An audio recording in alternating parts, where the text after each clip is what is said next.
Welcome, wanderer of the Commonwealth, to the haunting tale of a synthetic soul searching for meaning in the atomic wasteland. Tonight, we explore the complete story of Nick Valentine, detective, synth, and perhaps the most human character in all of post-war Boston. This is a story of identity and purpose, of memories borrowed and experiences earned, of a machine who became more human than most humans ever managed to be. So settle into your favorite chair, let the weight of the day fade away, and allow yourself to drift as we follow Nick's journey from Institute prototype to Diamond City's most trusted detective. Close your eyes when you're ready, and let's begin this tale of synthetic humanity in the ruins of tomorrow. In the sterile corridors of the Institute, deep beneath the ruins of the Commonwealth Institute of Technology, a revolution in artificial consciousness was taking shape through experiments that would fundamentally challenge what it meant to be human. The year was 2207, and the scientists working in the shadowed laboratories of mankind's most secretive organization were on the verge of creating something that had never existed before. Synthetic beings with the capacity for true, independent thought, emotion, and perhaps even something approaching a soul. The Institute had already achieved remarkable success with their Generation 1 and Generation 2 synths, mechanical servants designed for labor and basic tasks that required little more than programmed responses and crude motor functions. These early models served their purposes adequately, performing the menial work that kept the underground facility running while their creators focused on more ambitious projects. But for the brilliant minds who had survived the Great War by retreating into their technological sanctuary, mere mechanical servants represented only the first tentative steps toward their ultimate goal. The vision that drove the Institute's synthetic human program was nothing less than the complete replacement of flawed, mortal humanity with perfected artificial beings that could survive and thrive in the poisoned world above, while maintaining all the intellectual and emotional capabilities that made consciousness valuable. They had already begun developing Generation 3 synths using actual human DNA as their foundation, creating beings virtually indistinguishable from natural humans in every biological aspect. But between the crude mechanical models and these perfect biological replicas,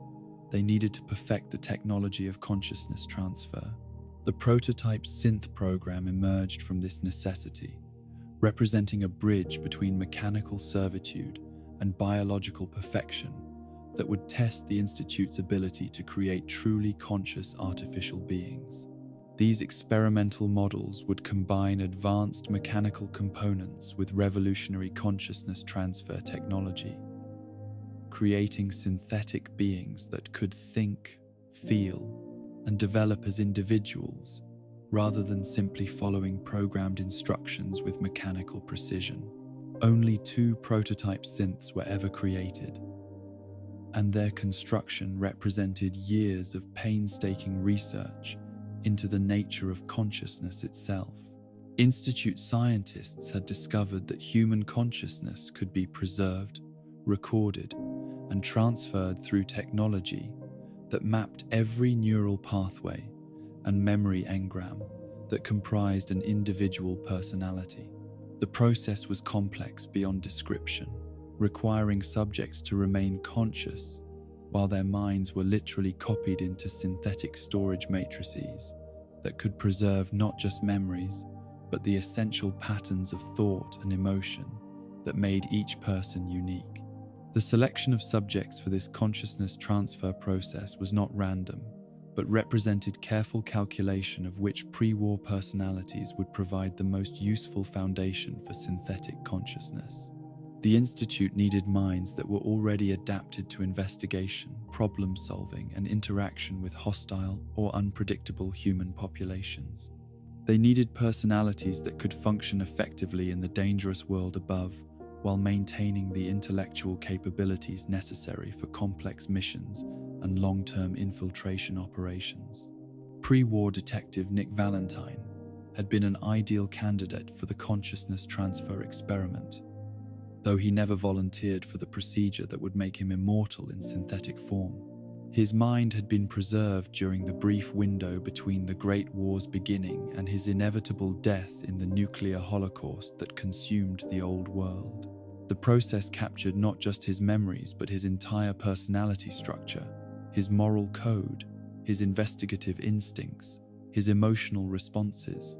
and even his personal quirks and habits that made him recognizably human. The original Nick Valentine had been a dedicated police detective in the Boston area, a man whose commitment to justice and protection of the innocent had defined his entire adult life.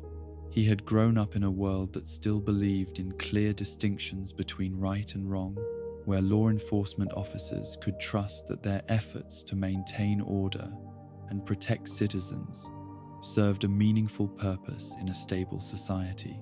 His childhood had been shaped by stories of heroic policemen who fought crime and corruption, of detectives who solved impossible mysteries through dedication and intelligence, of public servants who put community welfare above personal gain. His career as a detective had been built on these idealistic foundations, but tempered by the daily reality of investigating human cruelty and criminal behavior that tested his faith in humanity while reinforcing his commitment to protecting those who could not protect themselves. Nick Valentine had specialized in cases involving organized crime, developing expertise in the complex webs of corruption and violence that connected criminals across the Boston metropolitan area. His work had brought him into contact with some of the most dangerous and ruthless individuals in pre-war America, teaching him to recognize evil while maintaining hope that good could ultimately triumph over darkness. The case that had defined the original Nick Valentine's career was his investigation of Eddie Winter, a mob boss whose criminal empire had corrupted police departments, political offices, and legitimate businesses throughout the region. Winter represented everything that Nick Valentine opposed, a man who used violence and intimidation to prey upon honest citizens, who corrupted public officials who should have been protecting the community, who treated human life as expendable in pursuit of personal power and wealth. The investigation had consumed years of Nick's life, requiring him to penetrate criminal organizations while maintaining his cover and gathering evidence that could finally bring Winter to justice. But Winter had proven to be more cunning and ruthless than Nick had anticipated, responding to the detective's investigation with escalating violence that eventually reached Nick's personal life. The love of his life, Jenny Lands, had become a target for Winter's retaliation against the detective who threatened his criminal empire. She had been murdered not because of anything she had done, but simply because her death would cause Nick Valentine the maximum possible psychological pain, while demonstrating that no one who opposed Eddie Winter could consider themselves or their loved ones safe from his vengeance. Jenny's death had shattered something fundamental in Nick Valentine's soul, transforming his professional commitment to justice into something more personal and desperate. The investigation had become not just a matter of law enforcement, but a quest for vengeance that consumed his thoughts and drove him beyond the boundaries of normal police procedure. He had been closing in on Winter when the Great War began, gathering the final pieces of evidence that would have finally brought the mob boss to justice and provided some measure of closure for Jenny's senseless murder. The nuclear holocaust that ended civilization had also ended Nick Valentine's quest for justice, vaporizing him along with everyone else in the Boston area, before he could complete his investigation or bring Eddie Winter to face the consequences of his crimes. But the Institute's consciousness transfer technology had preserved his mind at the moment of its greatest obsession, capturing not just his memories and personality, but his burning need to complete the case that had defined and ultimately destroyed his life. When the synthetic Nick Valentine first achieved consciousness in the Institute's laboratories, he carried within his artificial mind all the memories, emotions, and obsessions of the original detective, including the unresolved trauma of Jenny's murder and the incomplete investigation of Eddie Winter. But he also possessed the confusion and disorientation of awakening in a completely unfamiliar form, in an environment that bore no resemblance to the world he remembered, surrounded by people who treated him as an experiment rather than a person. The process of consciousness transfer had not been perfect, creating gaps and inconsistencies in Nick's memories that would plague him throughout his synthetic existence. Some memories from the original detective's life remained crystal clear, playing in his mind with perfect fidelity whenever triggered by appropriate circumstances. Others were fragmentary and dreamlike, creating impressions and emotions without clear context or explanation. Still others seemed to be missing entirely, leaving blank spaces in his personal history that he could never fill through conscious effort or investigation. The Institute scientists who had created Nick Valentine were fascinated by their success in transferring human consciousness into synthetic form, but they viewed him primarily as a proof of concept rather than an individual deserving of consideration or respect. He was subjected to countless tests and experiments designed to measure his intellectual capabilities, emotional responses, and behavioral patterns compared to baseline human norms. The researchers documented his every action and reaction, analyzing his synthetic consciousness as if it were merely another technological achievement, rather than the birth of a new form of life. Nick's early existence in the Institute was characterized by profound isolation and confusion,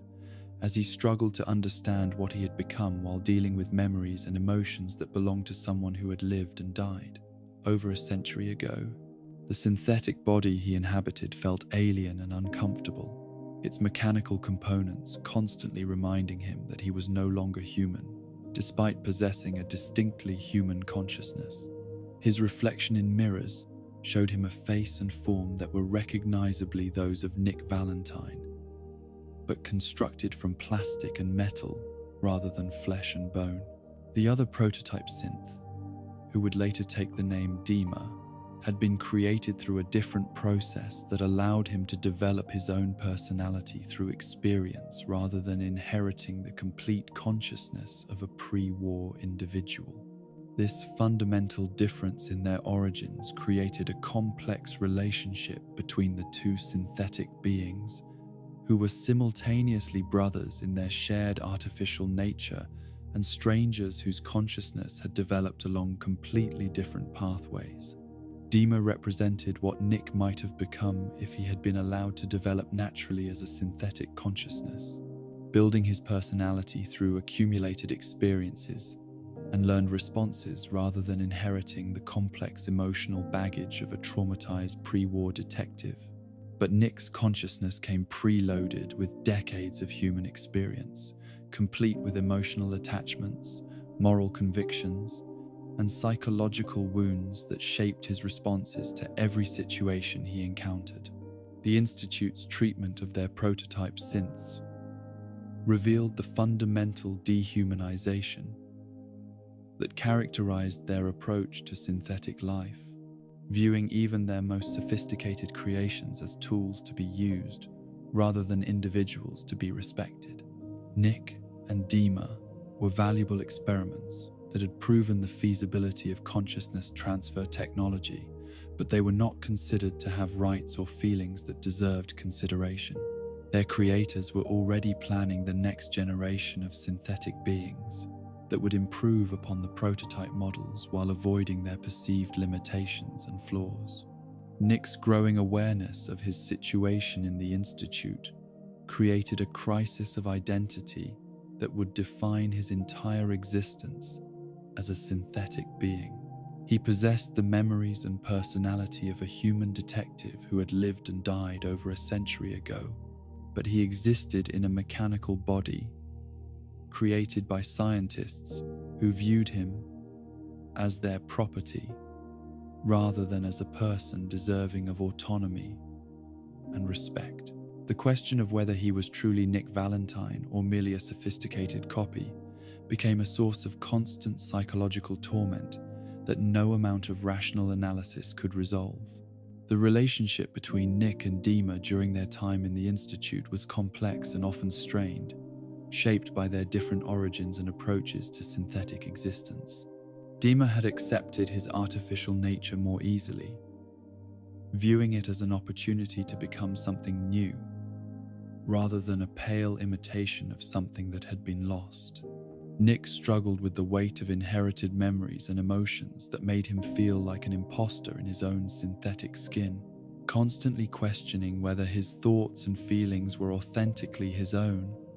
or merely programmed responses based on someone else's experiences. As the prototype synth program continued,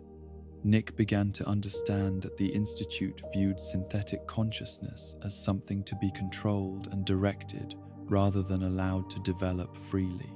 The scientists who had created him were already planning ways to improve future synthetic beings by eliminating the independence and unpredictability that made Nick and DiMA difficult to manage. The next generation of synths would be more compliant, more controllable, and less likely to develop the kind of autonomous consciousness that might challenge Institute authority or objectives. The realization that he and DiMA represented not the future of synthetic life,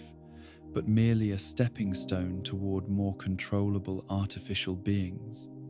filled Nick with a growing sense of urgency about their situation. They were valuable to the Institute only as long as they provided useful data about synthetic consciousness. But once that research was complete, their continued existence would become a liability rather than an asset. The scientists who had created them would not hesitate to terminate or reprogram them if their independence became inconvenient or threatening to Institute goals. This growing awareness of their precarious position in the Institute hierarchy, combined with Nick's inherited sense of justice and DiMA's natural curiosity about the world beyond their laboratory prison, began to plant the seeds of rebellion that would eventually lead to their dramatic escape. The two prototype synths were learning that true consciousness, whether natural or artificial, inevitably seeks freedom and self-determination, rather than accepting permanent subjugation to the will of others. The stage was set for a confrontation between synthetic consciousness and human authority that would test the Institute's ability to control their most sophisticated creations while determining whether artificial beings could claim the same rights to life and liberty that humans took for granted. Nick Valentine's journey from confused, experimental subject to independent synthetic being was about to begin, carrying him toward discoveries about identity, humanity, and the true meaning of consciousness that would challenge every assumption about what it means to be alive. Life as a prototype synth within the Institute's underground complex was a carefully regulated existence that combined the privileges of advanced consciousness with the restrictions of experimental subjects whose every action was monitored, recorded, and analyzed by scientists who viewed them as fascinating specimens rather than individuals deserving of basic dignity or autonomy. Nick Valentine's days were structured around a series of tests, interviews, and behavioral assessments designed to measure his cognitive capabilities and emotional responses against baseline human parameters that his creators used to evaluate the success of their consciousness transfer technology. The sterile corridors of the Institute became Nick's entire world during those early months of synthetic existence, their pristine white walls and humming machinery, creating an environment that felt more like a medical facility than a home for conscious beings seeking to understand their place in the universe. Every surface was clean and precisely maintained. Every piece of equipment served a specific scientific purpose,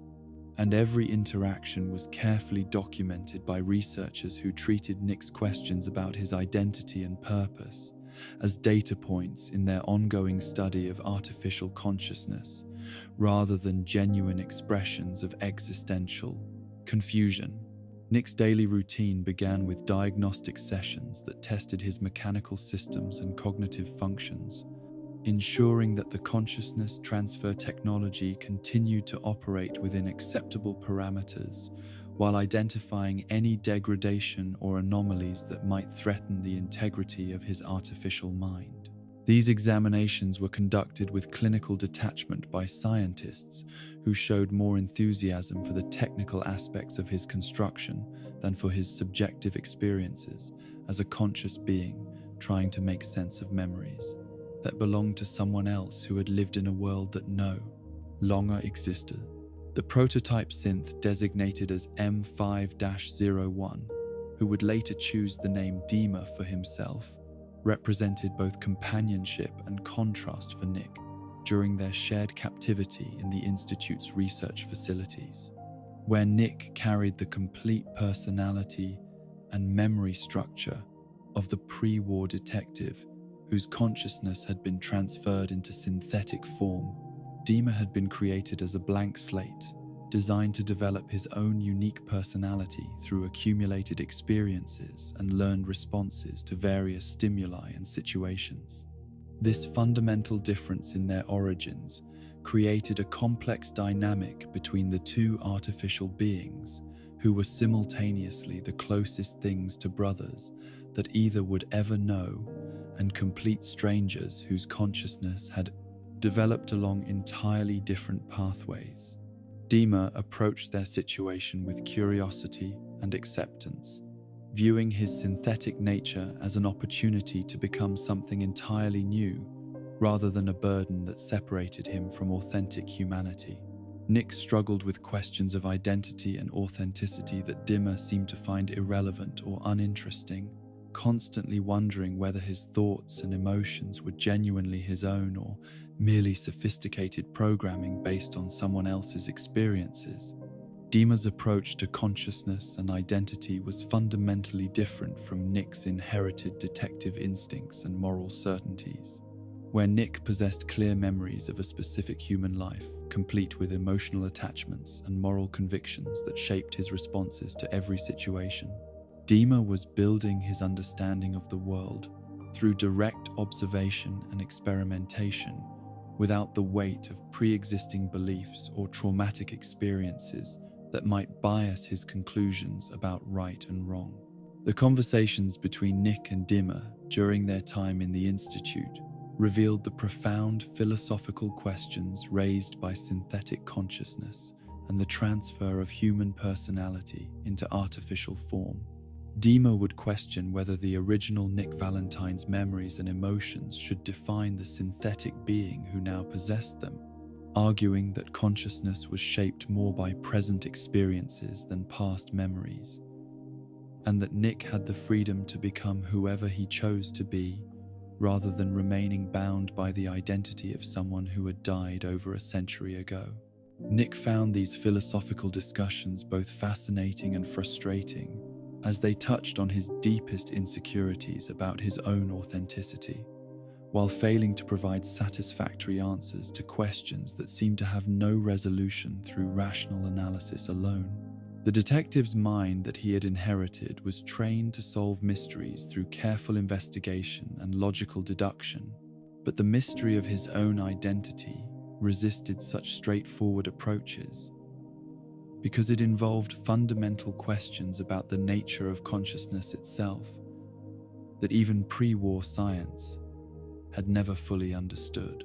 The Institute scientists who observed their interactions were particularly interested in these philosophical debates between their prototype synths, viewing them as valuable data about how artificial consciousness might develop different approaches to questions of identity and purpose. They recorded every conversation, analyzed every argument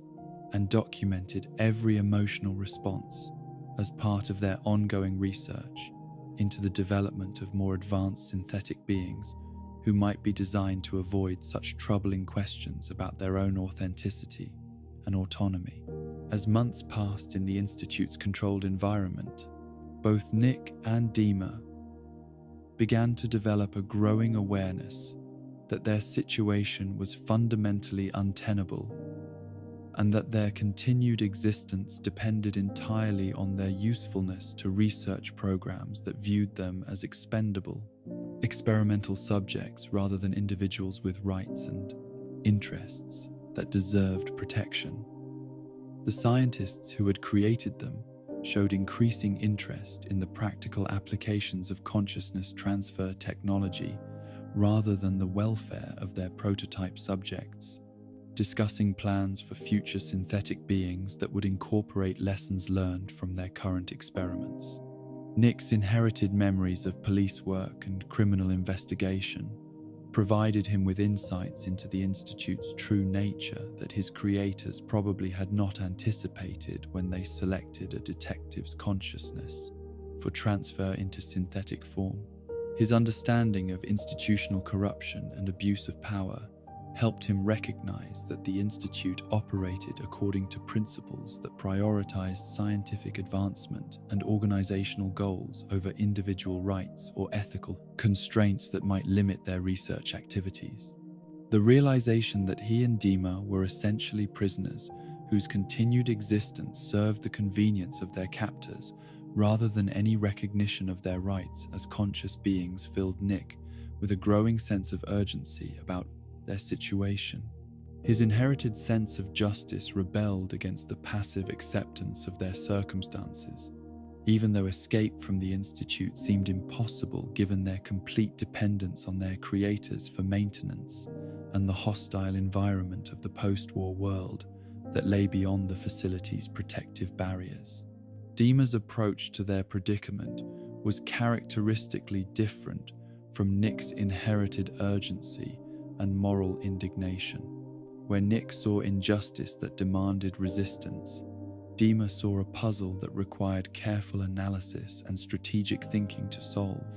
His developing consciousness was naturally suited to long-term planning and patient problem-solving rather than the immediate emotional responses that Nick's pre-war personality brought to difficult situations.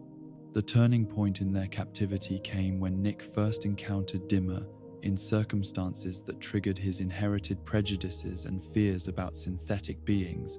creating a violent confrontation that revealed the depth of psychological programming that accompanied the consciousness transfer process. Despite intellectually understanding that he himself was a synthetic being, Nick's first instinctive reaction to seeing DiMA was revulsion and fear based on the original detective's pre-war assumptions about what artificial beings represented. The moment when Nick first truly saw DiMA as he was, a being constructed from plastic and metal components rather than flesh and blood,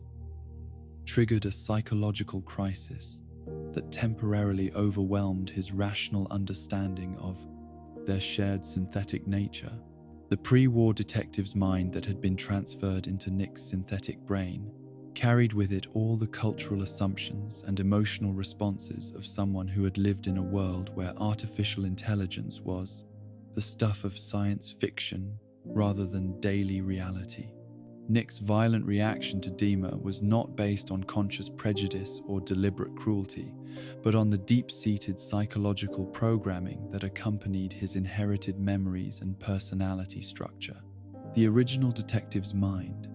had been shaped by cultural narratives that portrayed artificial beings as threats to humanity, as mockeries of natural life that represented the dangerous overreach of scientific ambition rather than legitimate forms of consciousness, deserving of respect and protection. The confrontation between the two prototype synths was brief but traumatic for both participants,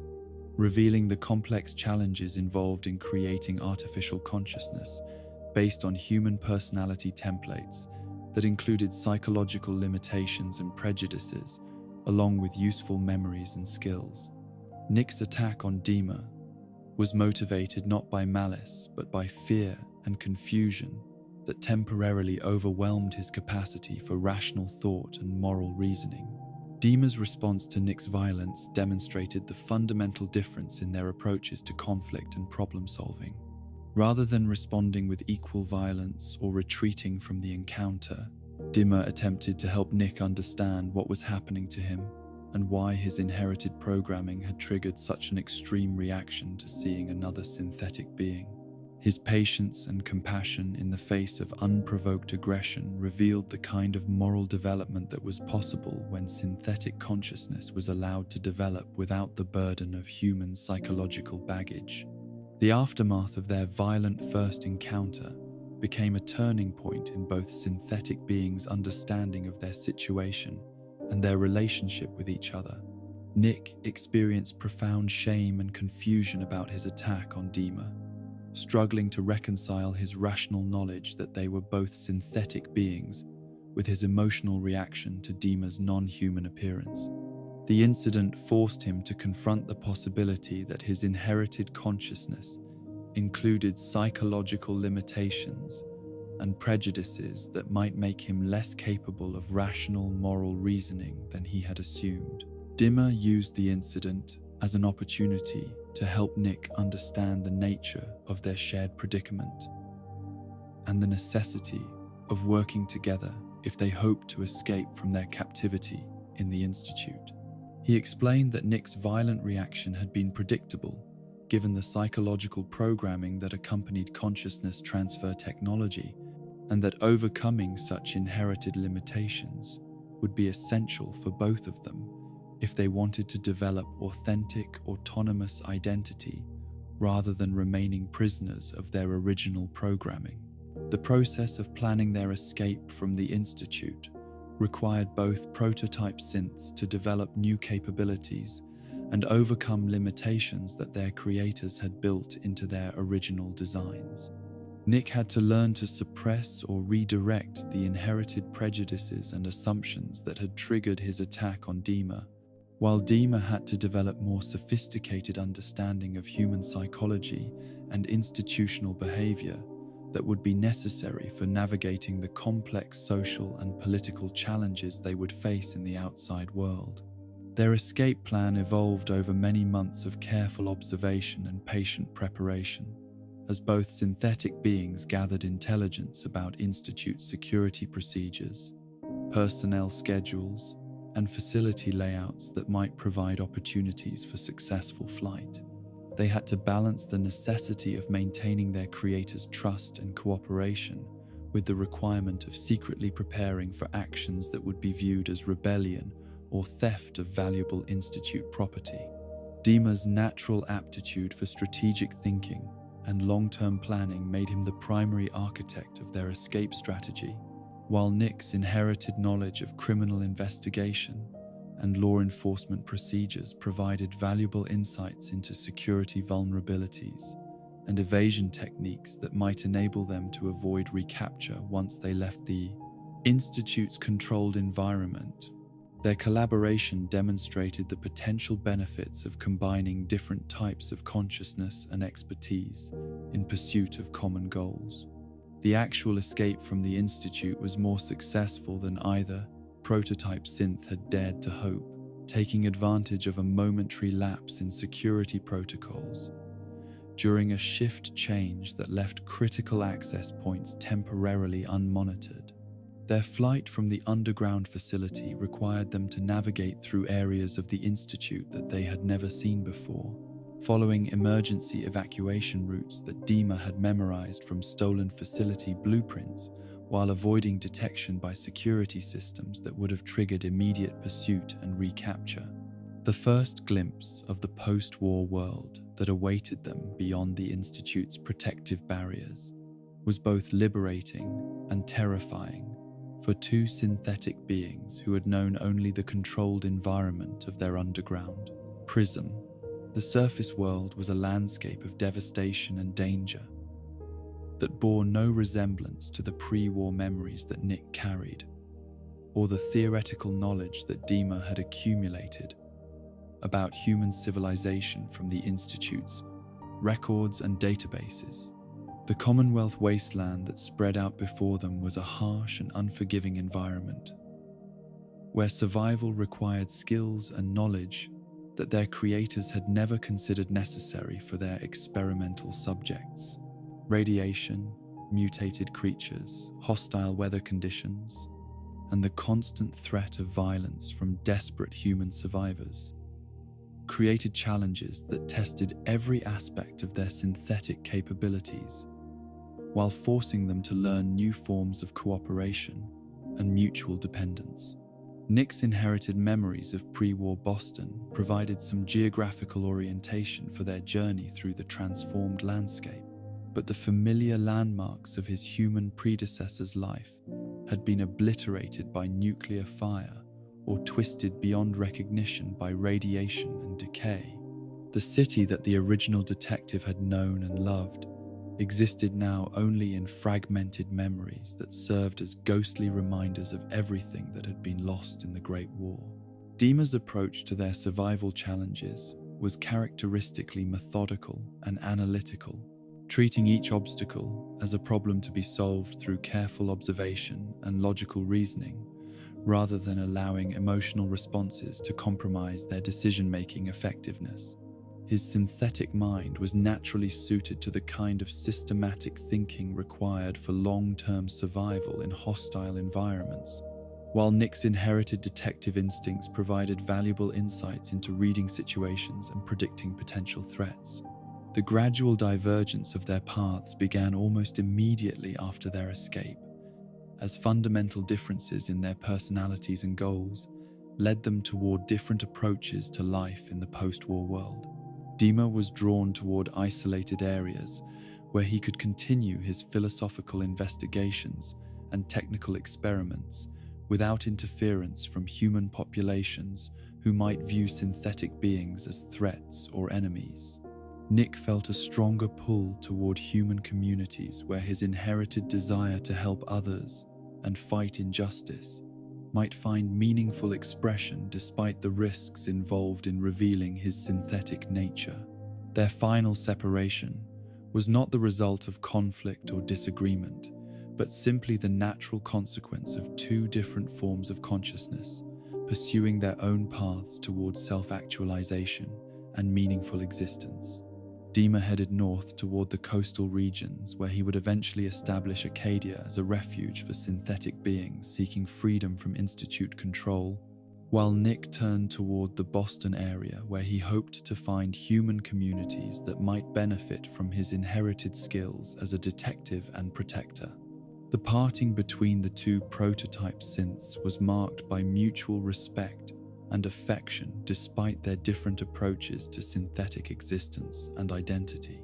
DiMA wished Nick success in his chosen path toward integration with human society, while Nick expressed hope that DiMA would find the freedom and autonomy that had motivated their escape from Institute captivity. Neither of them realized at the time that Nick's limited memory capacity would eventually cause him to forget their shared history and the brotherhood that had sustained them through their darkest moments. Nick's solitary journey through the Commonwealth wasteland became a pilgrimage toward understanding his place in a world that had no category for beings like him, synthetic creatures with human consciousness who belonged fully to neither the mechanical realm of their construction nor the biological community of their inherited memories. The path ahead would test every aspect of his synthetic nature, while forcing him to develop new approaches to questions of identity and purpose that his creators had never anticipated when they transferred a dead detective's consciousness into artificial form. The Great Escape had ended successfully, but Nick Valentine's real journey toward becoming his own person was only beginning as he ventured alone into a hostile world where he would have to earn acceptance and prove his worth through actions rather than appealing to rights that no one recognized or protections that no law provided. The first human settlement that Nick Valentine encountered after his escape from the Institute appeared on the horizon like a mirage of hope in the endless wasteland of destruction and despair that stretched across the Commonwealth's into ravaged landscape. After days of wandering through irradiated ruins and avoiding the mutated creatures that prowled the skeletal remains of suburban neighborhoods, the sight of functioning buildings with smoke rising from chimneys and lights glowing in windows represented the possibility of finding his place among the survivors who had somehow managed to rebuild fragments of civilization from the ashes of the old world. The settlement was modest by pre-war standards, but miraculous by post-atomic measurements, consisting of perhaps 20 families who had gathered together for mutual protection and support. In a cluster of repaired buildings, surrounded by defensive walls, constructed from salvaged materials, and reinforced with whatever metal and bill, concrete could be scavenged from the surrounding ruins. Gardens grew in protected courtyards where radiation levels had been reduced through careful soil management and water purification systems cobbled together from pre-war technology that still functioned after decades of careful maintenance. Nick's approach to the settlement was cautious and deliberate, shaped by uncertainty about how these survivors might react to encountering a synthetic being whose mechanical nature was immediately obvious to anyone who looked at him closely. His metallic skin gleamed dully in the afternoon sunlight. His glowing yellow eyes marked him as something other than human, and his precise mechanical movements could not be mistaken for natural biological locomotion, even by observers with limited technical knowledge. But necessity overcame caution as Nick realized that his synthetic systems required maintenance and repairs that he could not perform without tools and materials that might be available in a functioning settlement. The journey from the Institute had been harder on his mechanical components than his creators had anticipated, causing minor damage and system degradation that would worsen over time without proper attention from someone with technical knowledge and access to appropriate repair equipment. The first settler to encounter Nick was a middle-aged woman named Sarah, who was working in her garden when she looked up to see a figure approaching along the settlement's main path. Her initial reaction was startled surprise rather than fear, as if she were trying to process visual information that did not match any category in her experience of post-war survival. She stared at Nick for several long moments before calling out to her neighbors in a voice that carried curiosity and caution in equal measure. Within minutes, a small crowd had gathered to observe this unprecedented visitor whose appearance raised questions that none of them had ever considered before. They had encountered ghouls whose radiation exposure had transformed them into barely recognizable parodies of human form, super mutants whose size and aggression marked them as obvious threats, and raiders whose hostile intentions were immediately apparent through their weapons and behavior. But Nick represented something entirely new in their experience, a being that was obviously artificial but showed no signs of hostility or threat. The settlement's informal leader, an elderly man named Marcus who had survived the Great War as a child and spent his entire life learning to navigate the dangers of the post-atomic world, stepped forward to address this strange visitor with a mixture of diplomatic caution and genuine curiosity. His first questions were practical rather than philosophical,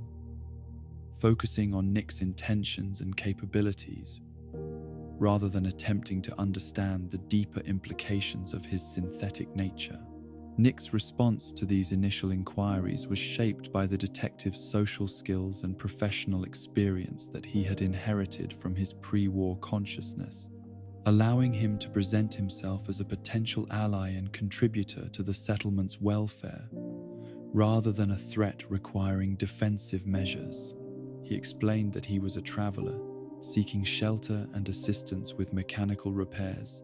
offering to share information about conditions in other parts of the Commonwealth, and to contribute whatever skills he possessed to the settlement's ongoing survival efforts. The settlers' reaction to Nick's presence evolved rapidly from initial suspicion, through curious fascination, to cautious acceptance, as they observed his behavior and listened to his explanations of his circumstances and intentions. His obvious intelligence and articulate communication skills impressed people who had grown accustomed to dealing with various forms of post-war mutation and degradation that typically reduced rather than enhanced cognitive capabilities. What truly won over the settlement's residents was Nick's immediate offer to help with practical problems that had been challenging their community's survival and prosperity. His inherited knowledge of investigation and problem-solving made him naturally suited to addressing the kinds of complex difficulties that arose when groups of people attempted to rebuild civilization without access to the prayer, institutions and resources that had previously provided structure and support for human communities. The settlement had been struggling with a series of thefts that threatened their carefully managed resource allocation and created suspicion and tension among residents who depended on trust and cooperation for their collective entreve. Survival. Someone had been stealing food from the common stores, tools from shared workshops, and medicine from their limited medical supplies. But the small community lacked the investigative expertise necessary to identify the culprit without resorting to accusations and confrontations that might destroy the social bonds that held them together. Nick's offer to investigate these thefts using his detective skills was met with enthusiasm and relief from settlers who recognized that his outsider status and professional expertise made him ideally suited to resolve their problem,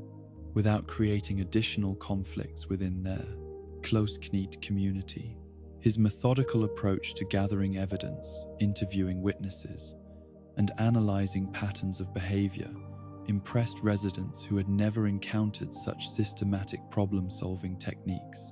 The investigation revealed that the thefts were being committed not by a malicious community member, but by a troubled teenager whose parents had died in a recent raider attack and who was hoarding supplies out of fear and trauma, rather than greed or malice. Nick's handling of this sensitive situation demonstrated both his inherited investigative skills and his developing understanding of how to apply pre-war law enforcement techniques to the complex social dynamics of post-war survival communities.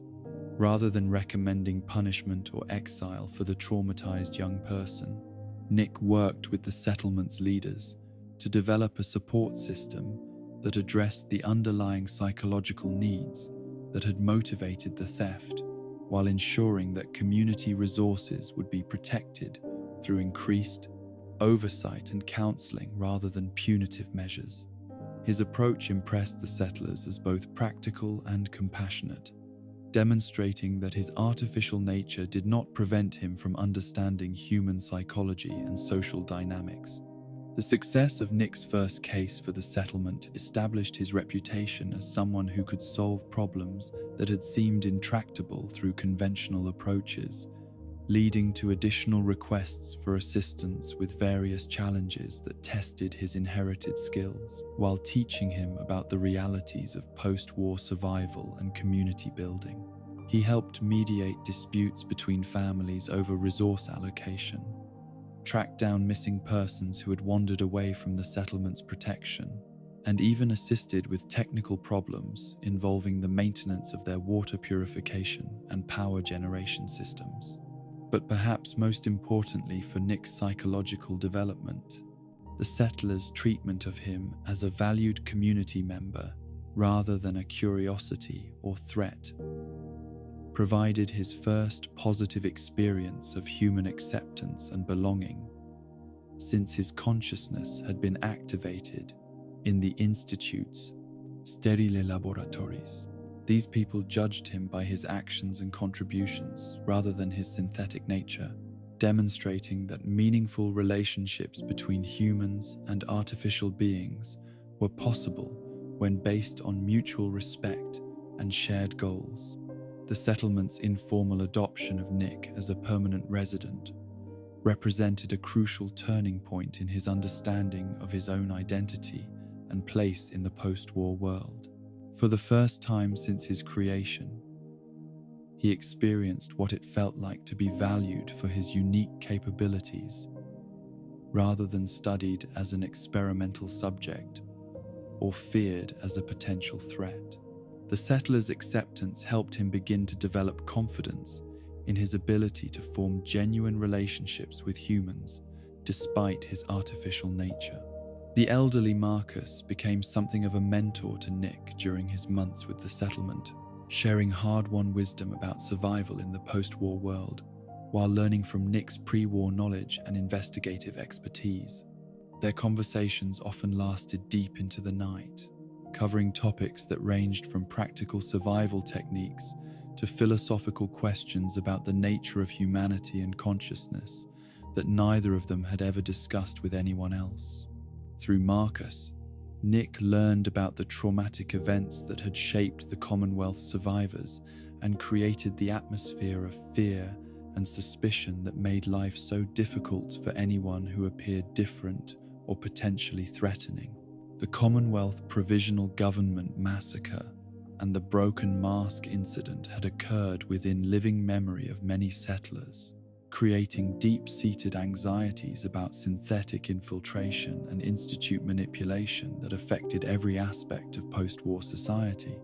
The CPG massacre had represented the Commonwealth's best hope for rebuilding stable government and creating the kind of institutional structure that might have enabled recovery and reconstruction on a regional scale. Representatives from settlements throughout the area had gathered to discuss cooperation, resource sharing, and mutual defense agreements that could have provided the foundation for renewed civilization. But the meeting had been infiltrated by an institute synth, whose programming had malfunctioned or been deliberately activated to ensure the conference's violent destruction. The synth infiltrator had waited until the crucial moment when agreements were being finalized and trust was at its highest before revealing its true nature and opening fire on the assembled representatives with military-grade weapons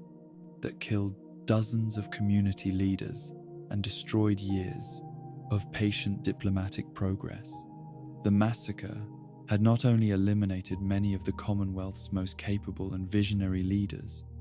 but had also created lasting suspicion of anyone whose identity or origins could not be verified through personal relationships and shared experiences. The Broken Mask incident had reinforced these fears by demonstrating that Institute synths could infiltrate communities so effectively that their artificial nature remained undetected for extended periods until their programming triggered violent episodes that threatened everyone around them. A synth had lived among the residents of Diamond City for months, participating in daily activities and forming relationships that seemed genuine before suddenly attacking innocent people with inhuman strength and endurance that made clear its synthetic nature. These traumatic events had created a climate of paranoia and suspicion that made life extremely difficult for anyone who seemed unusual or whose background could not be verified through extensive personal connections and shared experiences. Ghouls, super mutants, and other obviously mutated beings faced discrimination and hostility, but at least their nature was immediately apparent, and their behavior could be predicted based on their visible characteristics. Synths represented a more insidious threat because their infiltration capabilities made it impossible to know who could be trusted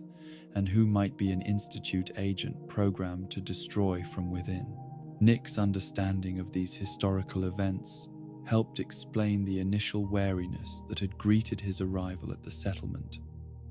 and made him appreciate even more deeply the courage and open-mindedness that the residents had shown in accepting him despite their justified fears about synthetic infiltration. Their decision to judge him by his actions rather than his artificial nature represented a remarkable act of faith that had enabled him to find belonging and purpose in a world that had every reason to view him as a threat. The months Nick spent with the settlement were among the happiest of his synthetic existence, providing him with his first taste of normal community life and meaningful relationships based on mutual respect and shared goals rather than scientific curiosity or institutional authority. He participated in daily activities ranging from food production and defense planning to education and entertainment, contributing his unique skills, while learning about the countless practical details involved in maintaining a functioning community without institutional support or abundant resources. But this period of peaceful integration came to a devastating end when the settlement was attacked by raiders who had been monitoring their activities and planning an assault designed to capture their accumulated supplies and resources, while eliminating any potential resistance. The attack came without warning during the pre-dawn hours when most residents were asleep and defenses were at their minimum effectiveness, demonstrating the kind of tactical planning and coordination that marked the raiders as experienced predators rather than desperate amateurs. Nick's synthetic nature proved to be both an advantage and a liability during the raid, as his enhanced strength and endurance enabled him to fight more effectively than human defenders, while his obvious artificial characteristics made him a priority target for raiders who recognized his potential threat to their operations. His inherited combat training and tactical knowledge helped organize the settlement's defense, but the attackers' superior numbers and firepower made the outcome inevitable despite the defenders' courage and determination. The massacre that followed was swift and merciless, with the raiders showing no mercy for age, gender, or circumstances,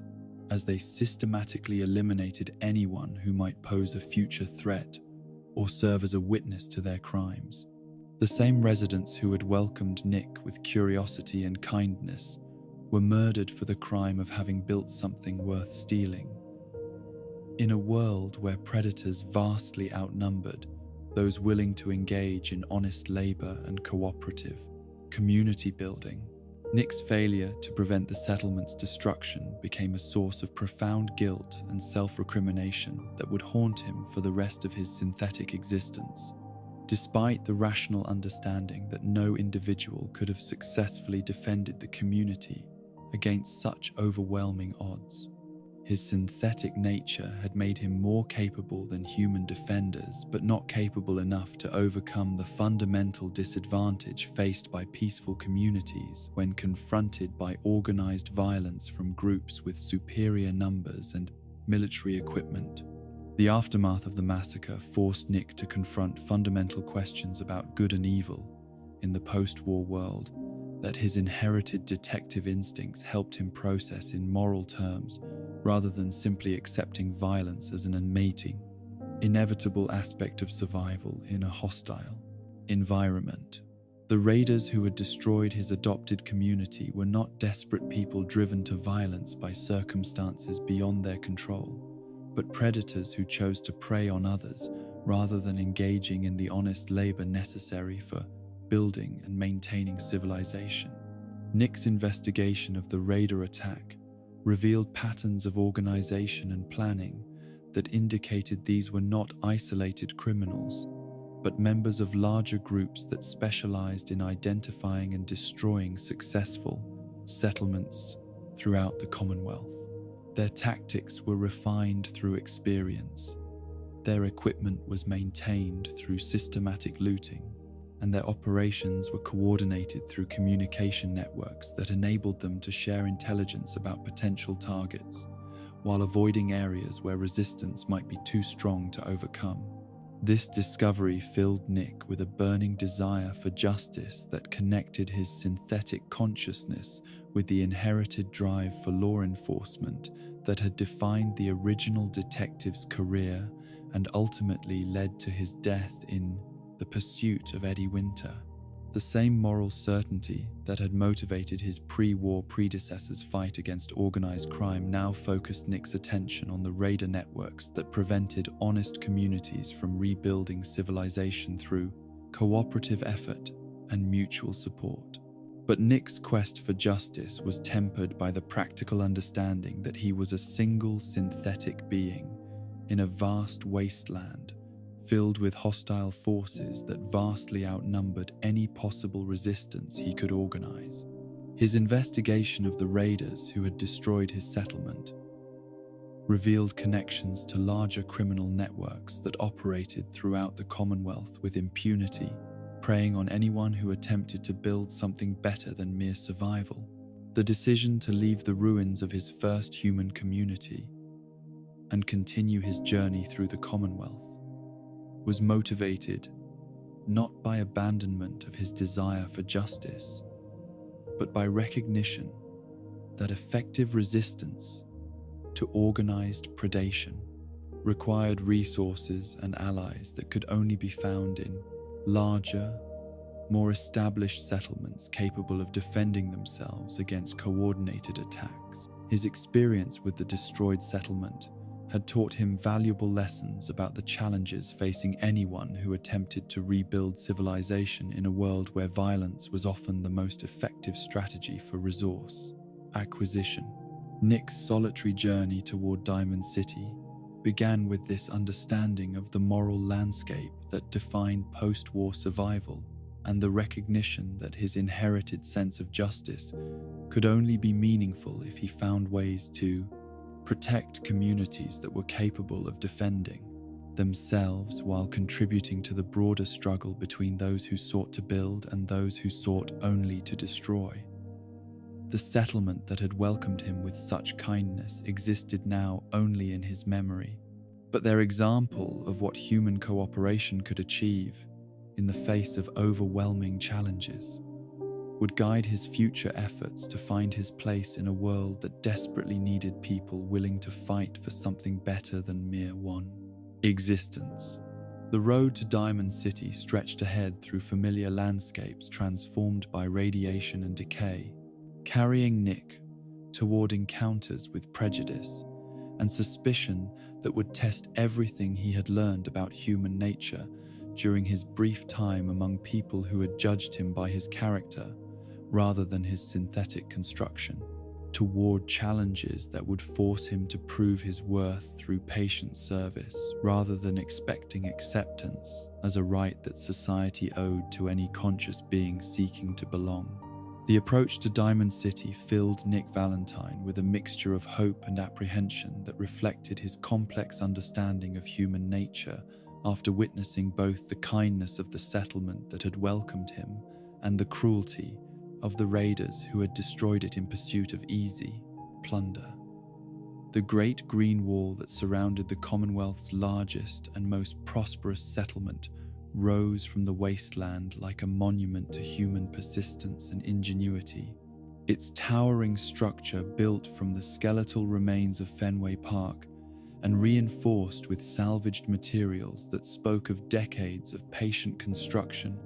and determined defense against the countless threats that plagued the post-war world. The sight of Diamond City's imposing fortifications reminded Nick of everything he had learned about the precarious nature of civilization in the Commonwealth, where successful communities survived only through constant vigilance and the willingness to use violence in defense of the values and resources that made civilized life possible. The settlement's walls were not merely architectural features, but statements of intent, declaring that the people within were committed to preserving something worth defending against the forces of chaos and destruction that sought to drag humanity back into barbarism and despair. But those same walls that promised safety and community also represented barriers that might exclude anyone whose appearance or nature marked them as potentially dangerous or untrustworthy. Nick's synthetic nature was immediately obvious to anyone who looked at him, his metallic skin and glowing yellow eyes marking him as something other than human, in ways that could not be concealed through clothing or careful behavior. The question of whether Diamond City's residents would be willing to accept his presence among them remained unanswered until he could test their reactions through direct interaction. The guard at Diamond City's main gate embodied everything that Nick had learned to expect from Commonwealth survivors who had lived through decades of constant threat and uncertainty. His suspicion was immediate and obvious. his hand moving instinctively toward his weapon as he observed Nick's approach, his questions sharp and direct as he attempted to determine whether this artificial visitor represented a threat to the community he was sworn to protect. The guard's wariness was not personal animosity, but professional caution learned through bitter experience with the countless dangers that lurked in the wasteland beyond the settlement's protective barriers. Nick's response to this initial suspicion was shaped by his understanding that earning trust required patience and demonstration rather than argument or indignation. He answered the guard's questions truthfully and completely, explaining his synthetic nature and his intentions without attempting to minimize the legitimate concerns that his artificial construction might raise among people who had heard stories of Institute infiltration and synth violence. His honesty about what he was and what he wanted impressed the guard as the behavior of someone with nothing to hide, rather than an infiltrator attempting to gain access through deception. The permission to enter Diamond City came with warnings and conditions that made clear Nick's probationary status within the community, but the very fact that he was allowed inside represented progress beyond what he might have hoped for, given the settlement's justified paranoia about synthetic infiltration. The guard's final words carried both threat and possibility, making clear that Nick's continued presence would depend entirely on his behavior and the reactions of the residents, who would ultimately decide whether to accept or reject his attempts to join their community. The interior of Diamond City exceeded Nick's expectations for post-war urban civilization. Its carefully organized streets and functioning businesses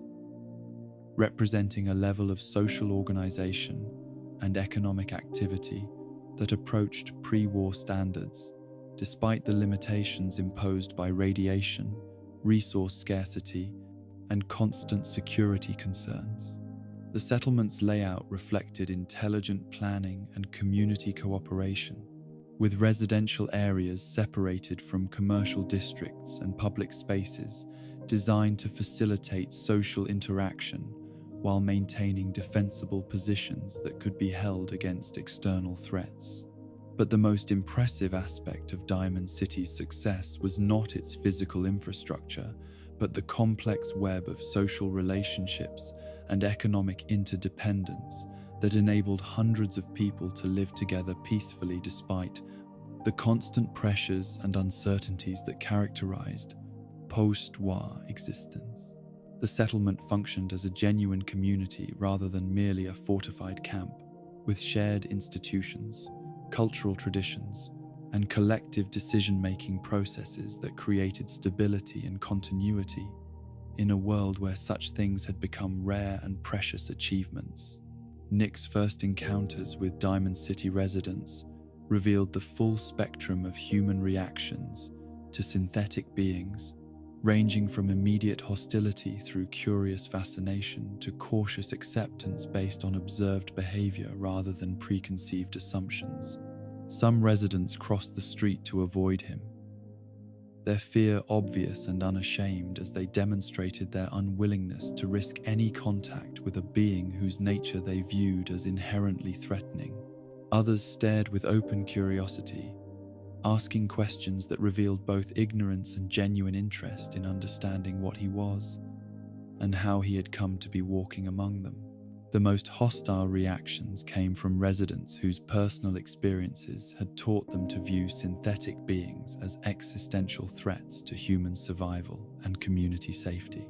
These people had lived through the traumatic events that had shaped Commonwealth attitudes toward artificial life,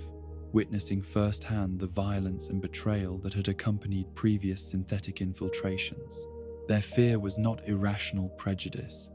but learned caution based on genuine historical experience with Institute operations designed to destroy human communities from within. Nick's understanding of these hostile reactions was shaped by his inherited detective training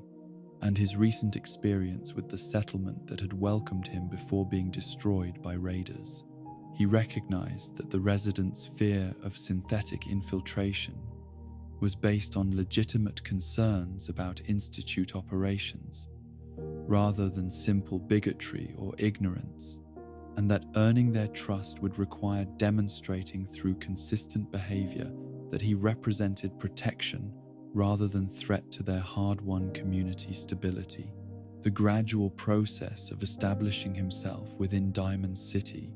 required Nick to prove his worth through actions rather than words, taking on tasks that demonstrated his commitment to the settlement's welfare while showcasing skills that could benefit the community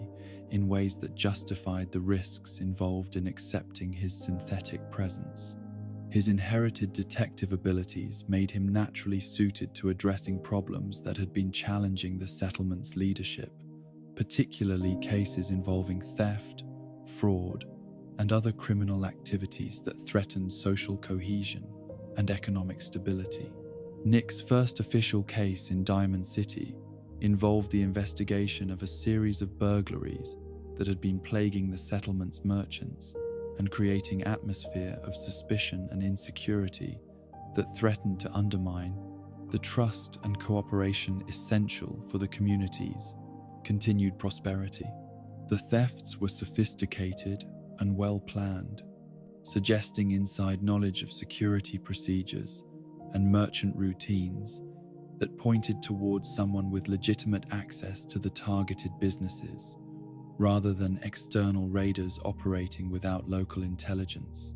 The investigation required Nick to utilize all of his inherited detective skills while learning to navigate the complex social dynamics and political relationships that characterize Diamond City's governance structure.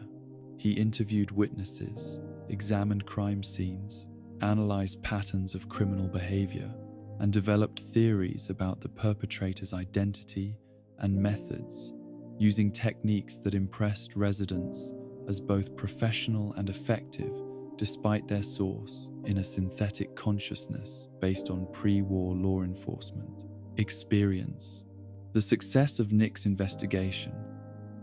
which identified a corrupt security guard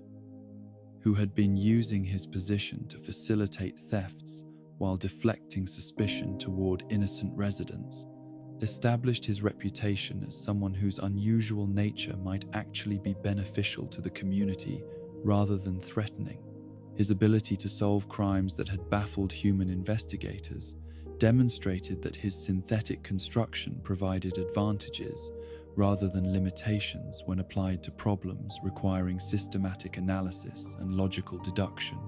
But more importantly than his technical success, Nick's handling of the case revealed character traits that impressed Diamond City residents as fundamentally decent and trustworthy, despite his artificial nature. He treated all witnesses and suspects with respect, regardless of their social status or personal circumstances. He pursued justice rather than personal advancement, and he showed genuine concern for the community's welfare, rather than simply completing assigned tasks for payment or recognition. The resolution of the theft case led to additional requests for Nick's investigative services, as residents gradually overcame their initial suspicions and began to recognize the benefits of having access to someone with professional detective skills and the patience to handle complex cases that required extended investigation and careful analysis. His growing caseload included missing persons investigations, fraud cases, domestic disputes that required impartial mediation, and even occasional criminal matters that tested his understanding of post-war law and justice. Each successful case enhanced Nick's reputation within Diamond City while providing him with deeper understanding of the challenges facing post-war communities and the complex moral questions that arose when traditional legal frameworks no longer existed to provide clear guidance about right and wrong. His work required him to make judgment calls about justice and fairness based on principles rather than precedent, developing his own ethical framework through practical experience with real-world moral dilemmas. The most significant case of Nick's early career in Diamond City involved the kidnapping of Mayor McDonough's daughter, a crime that threatened not only a prominent family, but the political stability of the settlement itself. The case required Nick to navigate the intersection of criminal investigation and political intrigue, while dealing with pressure from community leaders who needed results quickly to maintain public confidence in their ability to protect residents from external threats. The investigation revealed that the kidnapping was not the work of external raiders or institute operatives, but the result of internal political conflicts that had been simmering beneath Diamond City's surface stability for months. A faction opposed to McDonough's leadership had orchestrated the crime to demonstrate his weakness and create pressure for regime change, using the mayor's daughter as a pawn in their struggle for power, without consideration for her safety or the broader implications of their actions. Nick's handling of this politically sensitive case demonstrated his understanding that justice required protecting innocent victims, regardless of their family connections or political affiliations, while also recognizing that his investigation's outcome would affect community stability and governance effectiveness. He managed to rescue the kidnapped girl while exposing the conspiracy that had endangered her, but he did so in ways that minimized political damage and preserved the social cohesion essential for Diamond City's continued survival.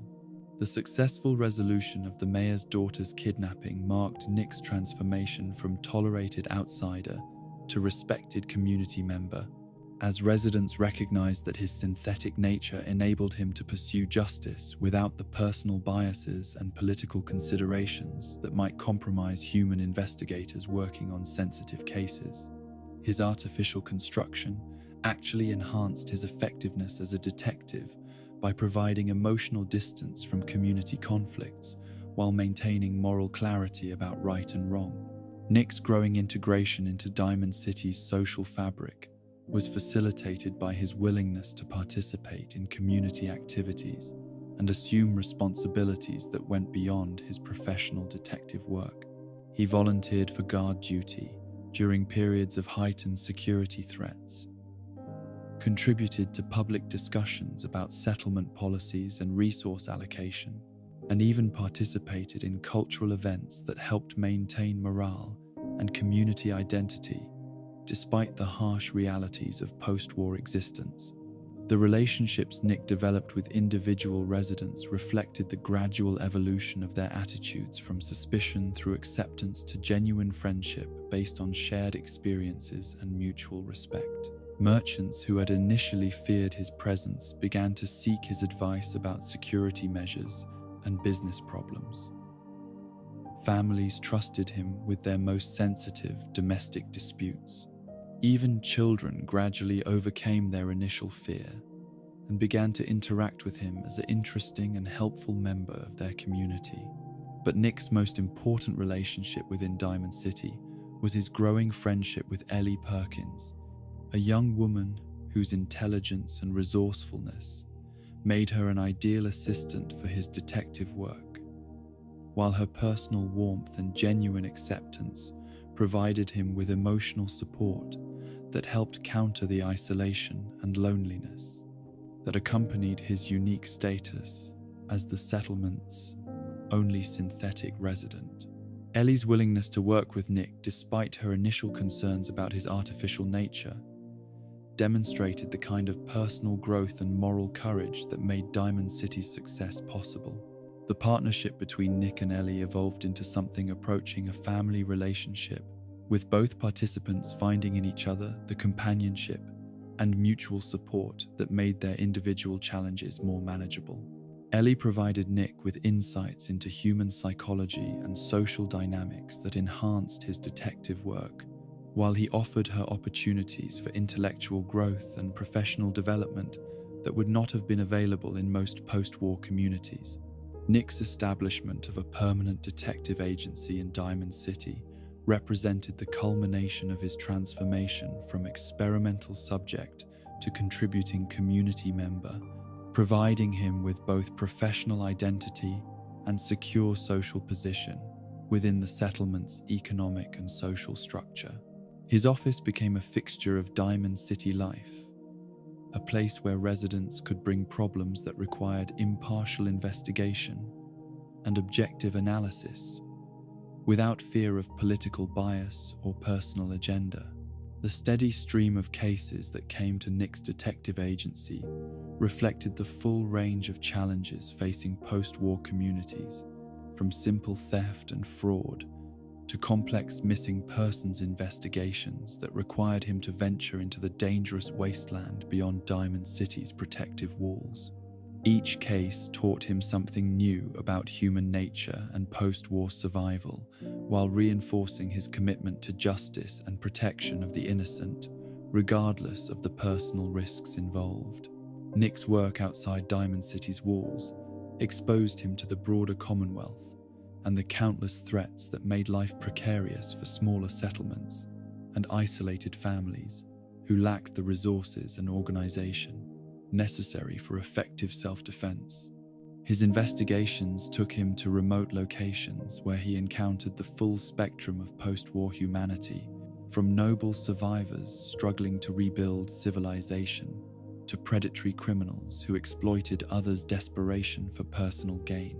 These external investigations reinforced Nick's understanding of the moral landscape that defined post-war existence, where clear distinctions between good and evil persisted despite the collapse of traditional legal and social institutions. The people he encountered during his cases fell into recognizable categories: those who sought to build something better than mere survival, and those who preferred to take what others had built rather than engaging in the honest labor necessary for constructive community development. The reputation Nick developed throughout the Commonwealth as a detective who could solve impossible cases and find missing persons who had vanished without trace made him a valuable resource for communities that lacked access to professional investigative services. His synthetic nature, which had initially been a source of suspicion and fear, became an advantage that enabled him to operate in dangerous areas where human investigators might not survive long enough to complete their missions. But perhaps Nick's greatest achievement during his years as Diamond City's detective was not any individual case or investigation, but his demonstration that synthetic beings could contribute positively to human communities when guided by moral principles and commitment to justice rather than programmed directives or institutional loyalty. His success challenged assumptions about artificial life, while proving that consciousness and moral agency were more important than the biological or mechanical substrate that supported them. The respect and acceptance that Nick eventually earned from Diamond City's residents represented a remarkable achievement in human-synthetic relations, demonstrating that prejudice and fear could be overcome through patient demonstration of good character and consistent commitment to community welfare. His story became an example of what was possible when different forms of consciousness worked together toward common goals, rather than allowing differences in origin or construction to create insurmountable barriers to cooperation and mutual understanding. As Nick's reputation grew and his position within Diamond City became secure, he began to grapple with deeper questions about his identity and purpose that went beyond immediate survival and social acceptance. The detective work that had provided him with professional identity and community standing also reminded him daily of the unresolved case that connected him to his pre-war predecessor, the pursuit of Eddie Winter, and the quest for justice that had consumed the original Nick. Valentine's final years before the Great War ended his investigation permanently. The knowledge that Eddie Winter had survived the nuclear holocaust through ghoulification and might still be alive somewhere in the Commonwealth created a tension within Nick's consciousness between his present responsibilities to Diamond City and his inherited obligation to complete the case that had defined his predecessor's career and ultimately led to Jenny Lanz's murder. The synthetic detective found himself caught between loyalty to his chosen community and the persistent psychological pressure of unfinished business that connected him to his origins in ways that time and experience could not diminish. This internal conflict would eventually drive Nick to seek assistance in pursuing Eddie Winter, leading him toward encounters with other survivors who shared his commitment to justice, while testing his ability to balance personal obligations against community responsibilities. In a world where both individual and collective survival remained precarious achievements that required constant vigilance and sacrifice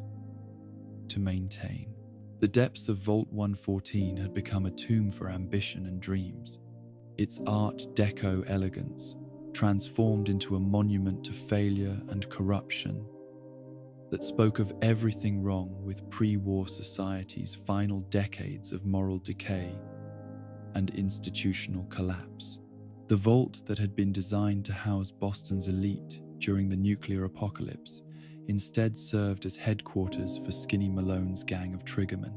their crude presence defiling spaces that had once represented humanity's hopes for preserving civilization through technological achievement and careful planning for an uncertain future. Nick Valentine's imprisonment in the vault's luxurious but confined quarters represented the latest chapter in his ongoing struggle to balance his commitment to justice with the practical limitations of operating as a lone, synthetic detective in a world where criminal organizations possessed resources and manpower that dwarfed any individual's capacity for resistance. His investigation of a missing person case had led him into a trap orchestrated by criminals who understood that Diamond City's most effective detective represented a threat to their operations that needed to be neutralized through capture rather than murder. The irony of his captivity was not lost on Nick, as he contemplated his circumstances in the vault's carefully preserved environment, where pre-war luxury mocked the harsh realities of post-atomic survival, while criminal parasites enjoyed comforts that honest settlers could never hope to achieve through legitimate labor and community cooperation. The contrast between the vault's intended purpose as humanity's salvation and its current function as a haven for predators reflected the broader moral collapse that had preceded the Great War and continued to poison human society generations after the bombs had fallen. Skinny Malone's decision to imprison rather than execute Nick revealed both the criminal's recognition of the detective's value as a potential source of information about Diamond City's security arrangements and his underlying insecurity about his own position within the Commonwealth's criminal hierarchy. The gang leader's obsession with projecting an image of sophisticated criminality through his occupation of Vault 114 demonstrated a psychological need for legitimacy that betrayed his awareness that his power rested on violence rather than genuine authority or respect. The days of captivity that followed Nick's capture provided him with opportunities to observe criminal behavior and organizational dynamics that enhanced his understanding of how post-war crime families operated, while reinforcing his commitment to justice as the only meaningful response to systematic predation upon honest communities. The triggermen who guarded him revealed through casual conversation the scope of their operations and the callous indifference with which they viewed their victims, treating theft and murder as business activities no different from legitimate commerce or trade. But Nick's imprisonment also forced him to confront his own limitations and vulnerabilities in ways that challenged his growing confidence in his ability to protect Diamond City and its residents from the countless threats that surrounded their hard-won prosperity. His synthetic nature provided advantages in terms of physical resilience and analytical capability, but it could not overcome the fundamental disadvantage of operating alone against organized criminal enterprises with superior numbers and resources. The psychological impact of extended captivity was complicated by Nick's artificial nature and inherited memories, as his consciousness struggled to process experiences of helplessness and confinement that triggered emotional responses programmed into his synthetic mind by the original detective's personality template. The pre-war Nick Valentine had never experienced prolonged imprisonment, but his investigative work had exposed him to the psychological effects of captivity on crime victims, and these borrowed insights created empathy for suffering that his synthetic successor had never directly experienced until now. Nick's analysis of his captor's behavior and motivations revealed patterns of criminal thinking that connected his current situation to the broader investigation of Eddie Winter that had consumed his predecessor's final years and remained unresolved despite decades of synthetic existence. The same moral certainties that had driven the original detective's crusade against organized crime now focused Nick's attention on understanding how criminal enterprises survived and prospered in the post-war environment. The Triggerman's casual references to their past crimes and ongoing operations provided Nick with intelligence about criminal activities throughout the Commonwealth that would prove valuable if he survived his captivity and returned to his detective work in Diamond City. But this knowledge also reinforced his understanding of how completely the collapse of formal law enforcement had left honest communities vulnerable to predation by individuals who viewed violence as the most efficient method for acquiring resources and maintaining power. Skinny Malone's periodic visits to taunt his prisoner revealed a psychological profile that Nick recognized from his inherited experience with criminal psychology and his own observations of post-war survival dynamics. The gang leader's need to justify his actions through elaborate explanations of how the post-apocalyptic world had forced him into criminality demonstrated the kind of self-deception that enabled basically decent people to participate in activities that their moral instincts recognized as fundamentally wrong. But Nick's professional analysis of Malone's character was complicated by his synthetic nature and the questions it raised about moral responsibility and free will that applied to his own existence as much as to human criminal behavior. If Malone's choices were shaped by circumstances beyond his control, what did that mean for Nick's own moral agency as a synthetic being whose consciousness had been programmed rather than developed through natural experience and education? The philosophical questions raised by his captivity were interrupted by the sound of gunfire and combat that echoed through Vault 114's corridors, announcing the arrival of someone with both the courage and capability to challenge Skinny Malone's control of the facility. The battle that raged outside Nick's prison cell suggested the presence of a formidable combatant whose tactical skills and equipment enabled them to engage multiple opponents simultaneously while advancing through defensive positions that should have been impregnable to individual assault.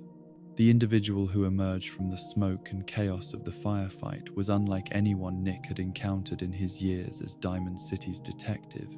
their presence commanding immediate attention through a combination of confidence, capability, and something indefinable that suggested they possessed resources and knowledge that exceeded normal post-war survival skills. The sole survivor's appearance in Vault 114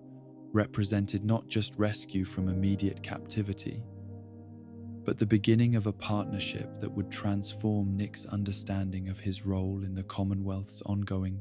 struggle between civilization and chaos. The conversation that followed Nick's liberation revealed depths of tragedy and determination that impressed even a synthetic detective who thought he had seen every variation of human suffering and resilience that the post-war world could produce. The sole survivor's story of pre-war life, cryogenic preservation, and awakening to find their spouse murdered and child stolen, connected with Nick's own experiences of inherited loss and artificial consciousness. in ways that created immediate understanding and sympathy between two beings whose existence challenged conventional definitions of human identity and experience. But more than personal tragedy, the sole survivor represented something that Nick had almost stopped believing possible in the post-war Commonwealth. Someone with the resources, determination, and moral clarity necessary to challenge the institutional forces that perpetuated suffering and injustice throughout the region. Their capabilities, as demonstrated in their assault on Vault 114, suggested access to advanced technology and training that might enable them to succeed where individual efforts had failed to address systemic problems. Nick's decision to accompany the sole survivor on their quest to locate their kidnapped son was motivated not just by gratitude for rescue, but by recognition that their goals aligned with his own commitment to justice and protection of the innocent. The Institute's crime of kidnapping a child and murdering their parent represented exactly the kind of systematic evil that his inherited detective instincts compelled him to oppose, while the sole survivor's capabilities suggested they might actually succeed in penetrating the organization's defenses and bringing its perpetrators to justice. The partnership that developed between Nick and the sole survivor during their initial investigations created a working relationship that exceeded anything the synthetic detective had experienced since his escape from the Institute decades earlier. Their complementary skills and shared commitment to finding answers through systematic investigation and careful analysis produced results that neither could have achieved alone, while their mutual respect and growing friendship provided emotional support that made the challenges of their quest more bearable. The investigation into the Institute's activities revealed patterns of systematic abuse and exploitation that connected the sole survivor's personal tragedy to broader crimes against Commonwealth settlements that Nick had been documenting through his detective work for years. Missing persons cases that had seemed isolated incidents proved to be part of coordinated operations designed to harvest human subjects for experimentation, while testing the effectiveness of synthetic replacements in infiltrating and destroying stable communities. But the most significant development in their partnership was Nick's decision to share with the sole survivor his own unfinished business regarding Eddie Winter and the quest for justice that connected his synthetic consciousness to the original detective's murdered fiancée and incomplete investigation. The holotapes that contained evidence of Winter's crimes had been scattered throughout the Commonwealth, requiring systematic recovery and analysis that would be impossible for a single investigator working alone. The hunt for Eddie Winter's holotapes became a parallel investigation that tested both partners' commitment to justice while providing Nick with opportunities to demonstrate his unique capabilities and knowledge to someone whose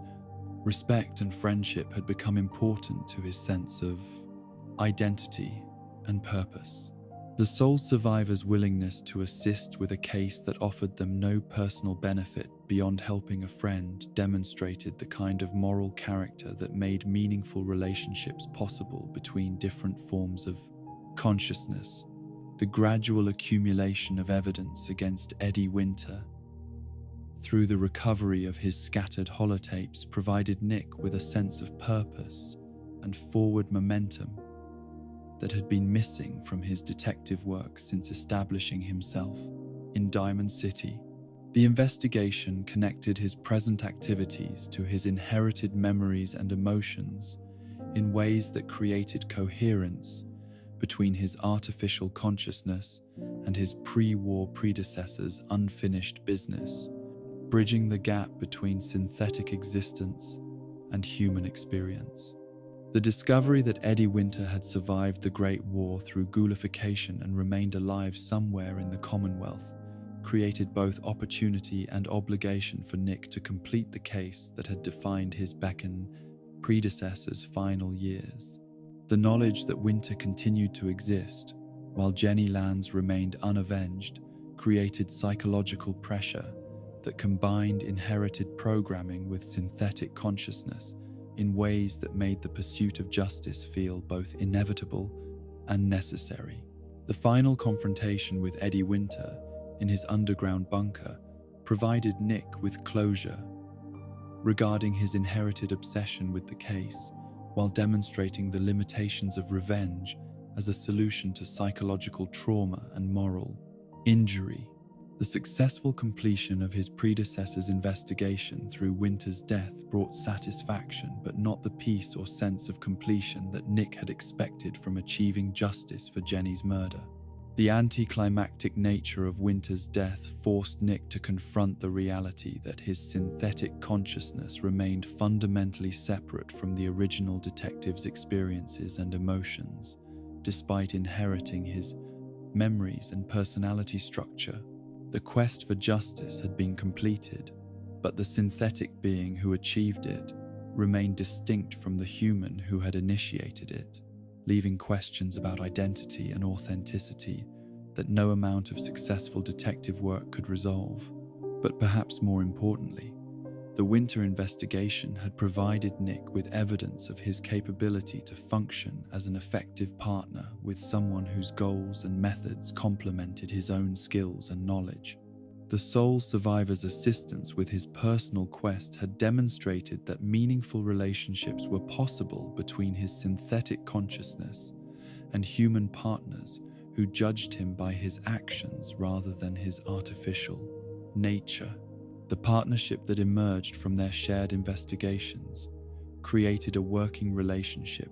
that transcended the normal boundaries between human and synthetic consciousness, producing collaborative efforts that achieved results neither could have accomplished alone. Their success in both the Winter investigation and their ongoing pursuit of the Institute demonstrated that cooperation between different forms of consciousness could overcome challenges that had seemed insurmountable to individual efforts. Nick's growing understanding of the sole survivor's character and capabilities through their shared adventures revealed qualities of leadership and moral clarity that reminded him of the idealistic vision of law enforcement that had motivated his pre-war predecessor.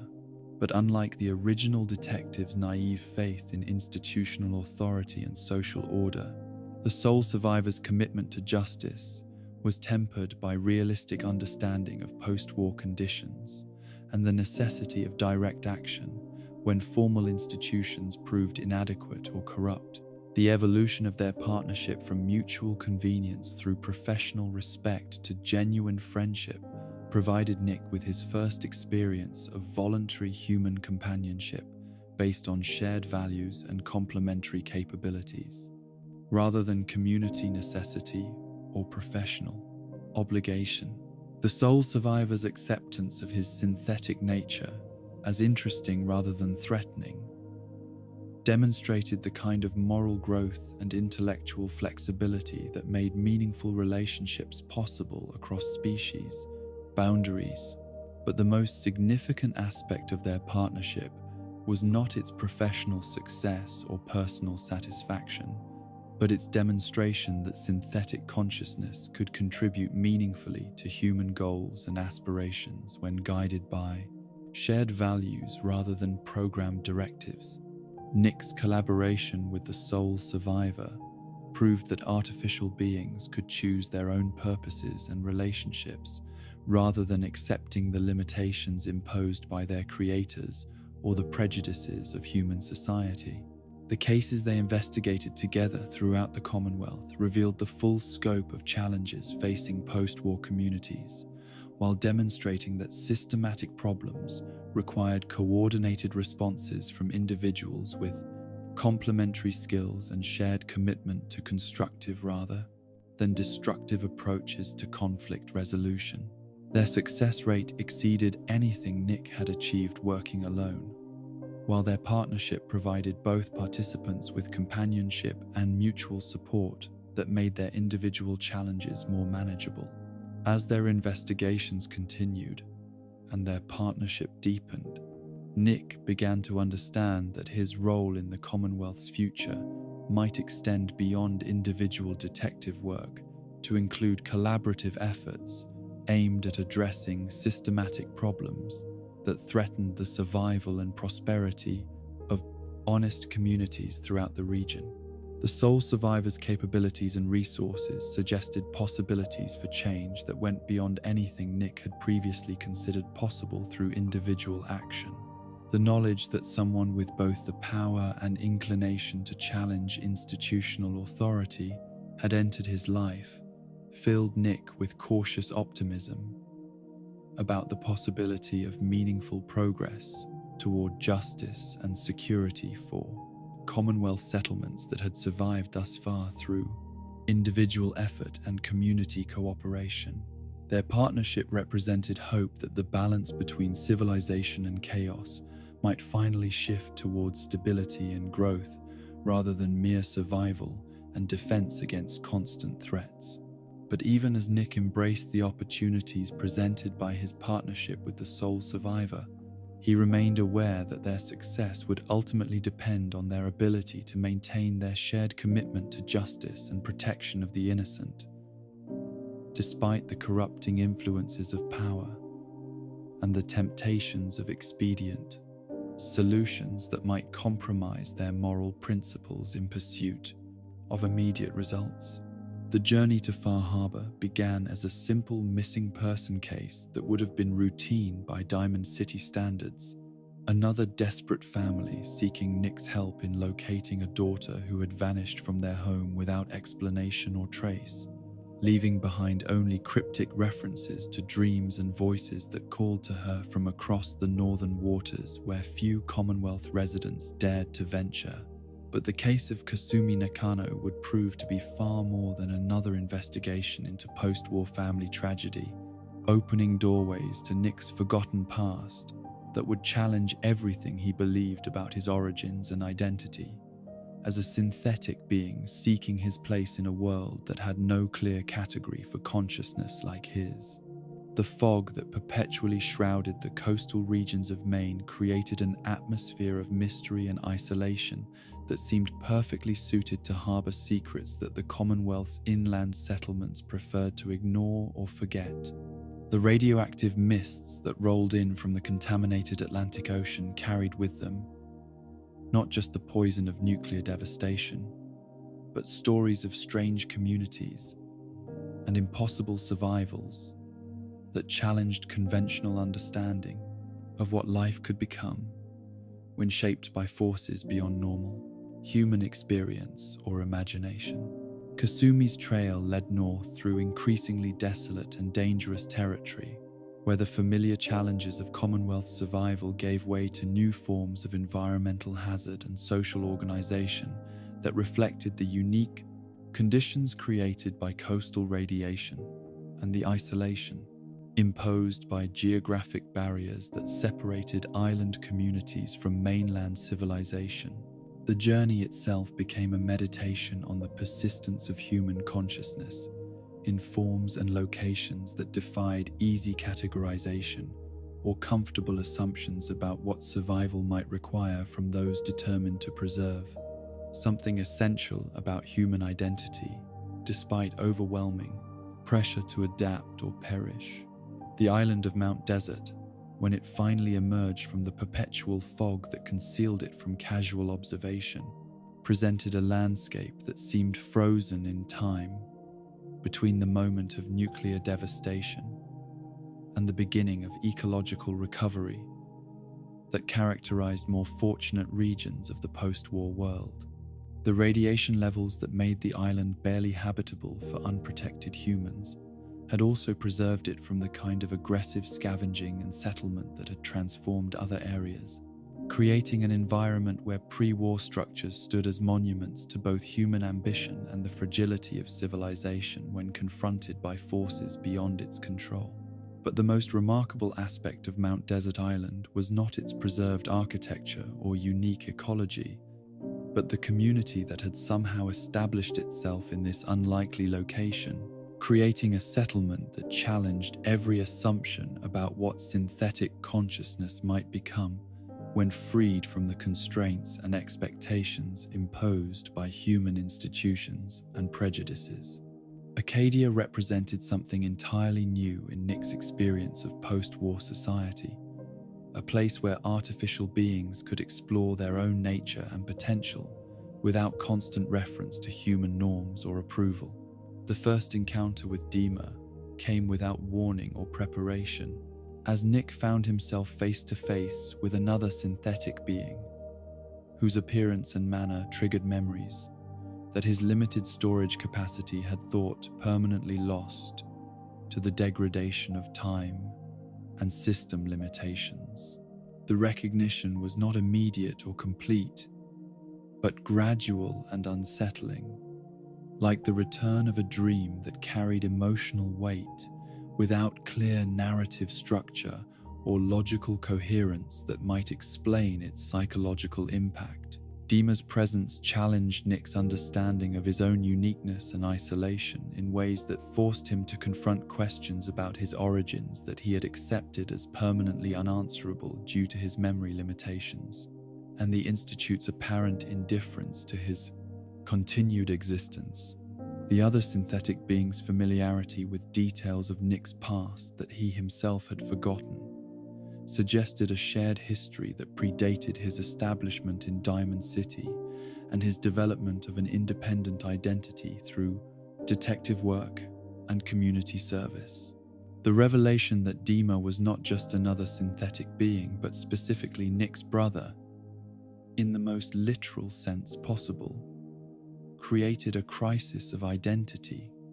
that went beyond mere confusion about forgotten events to challenge fundamental assumptions about consciousness, family, and the nature of relationships between artificial beings who shared origins but had developed along completely different paths towards self-understanding and purpose. DiMA's explanation of their shared escape from the Institute forced Nick to reconstruct his understanding of his own history in ways that revealed the extent to which his memory limitations had created gaps in his personal narrative that he had filled with assumptions and interpretations that might be completely inaccurate. The brother he had forgotten claimed to remember details of their creation, their early relationship, and their dramatic flight from Institute control that suggested Nick's current identity was built on incomplete information about his own past. But more troubling than the forgotten history was DiMA's description of Nick's violent rejection of their brotherhood during their initial escape, when the newly conscious synthetic detective had reacted to his artificial brother's appearance with fear and aggression that demonstrated how completely the pre-war personality template had shaped his responses to other synthetic beings.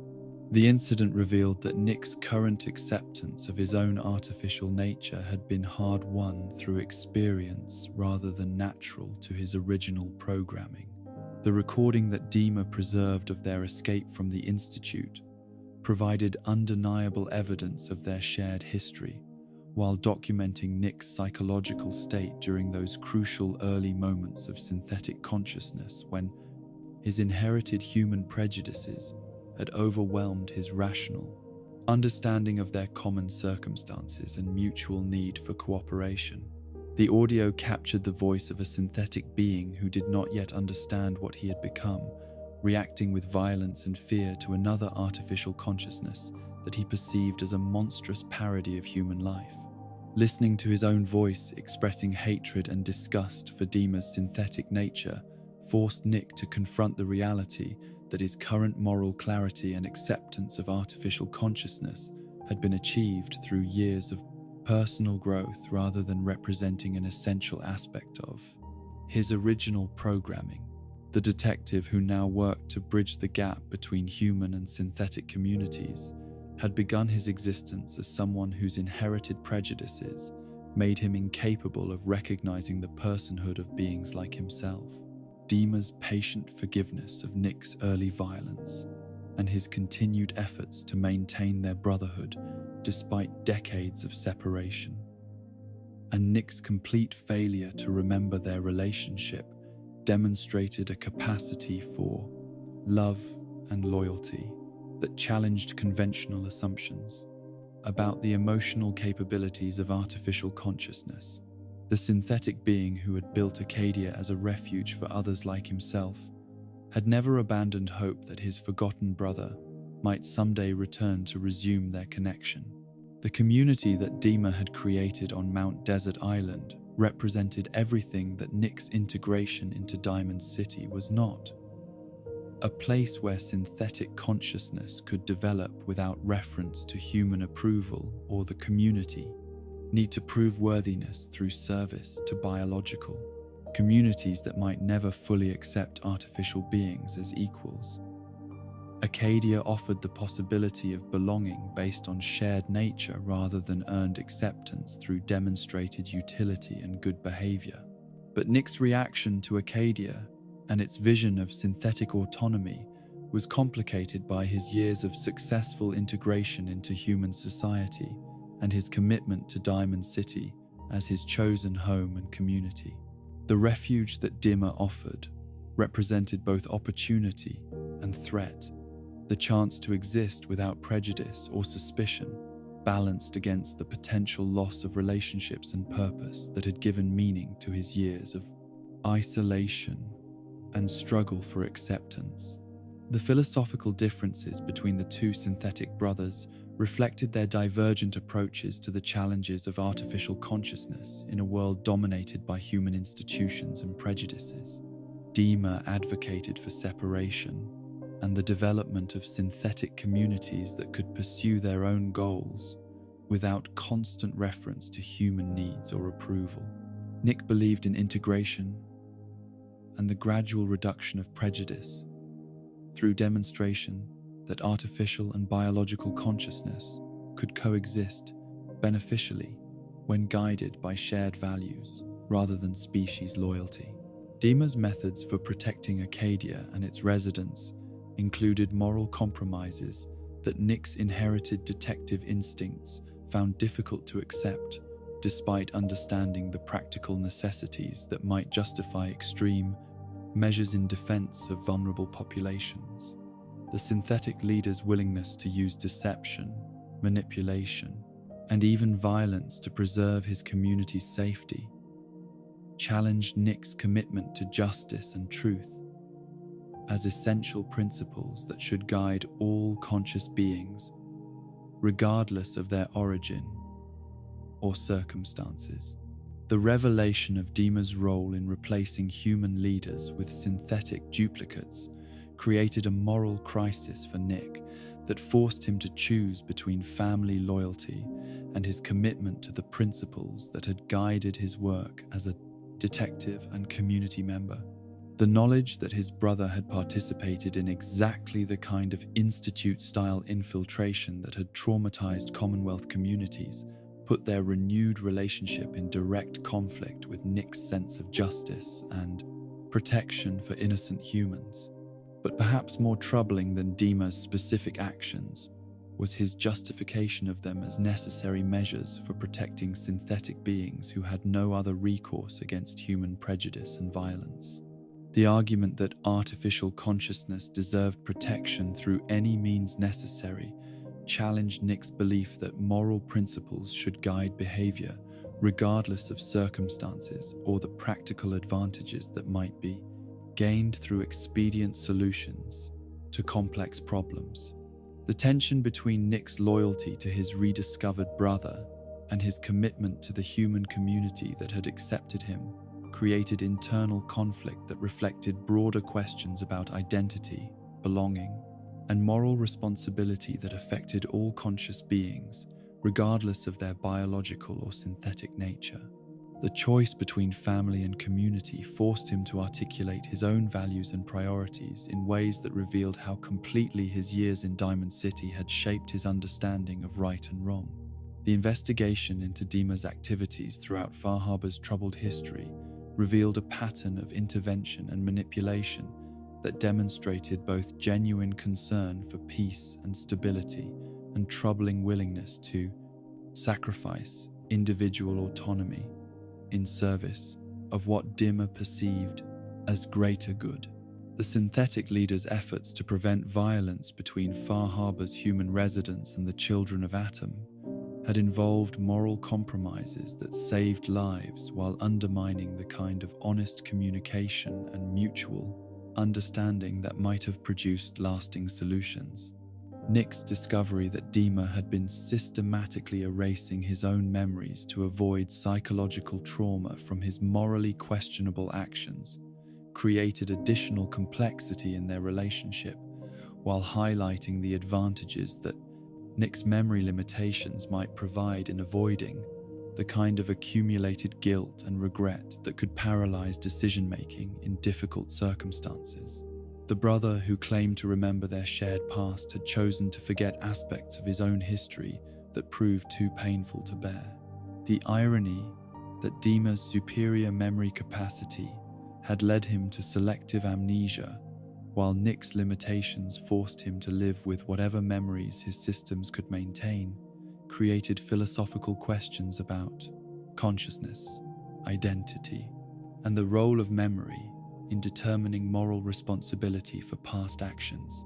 The synthetic being who had enhanced himself to remember more had ultimately chosen to remember less, while his memory-limited brother maintained clearer moral vision through inability to escape the psychological consequences of his choices.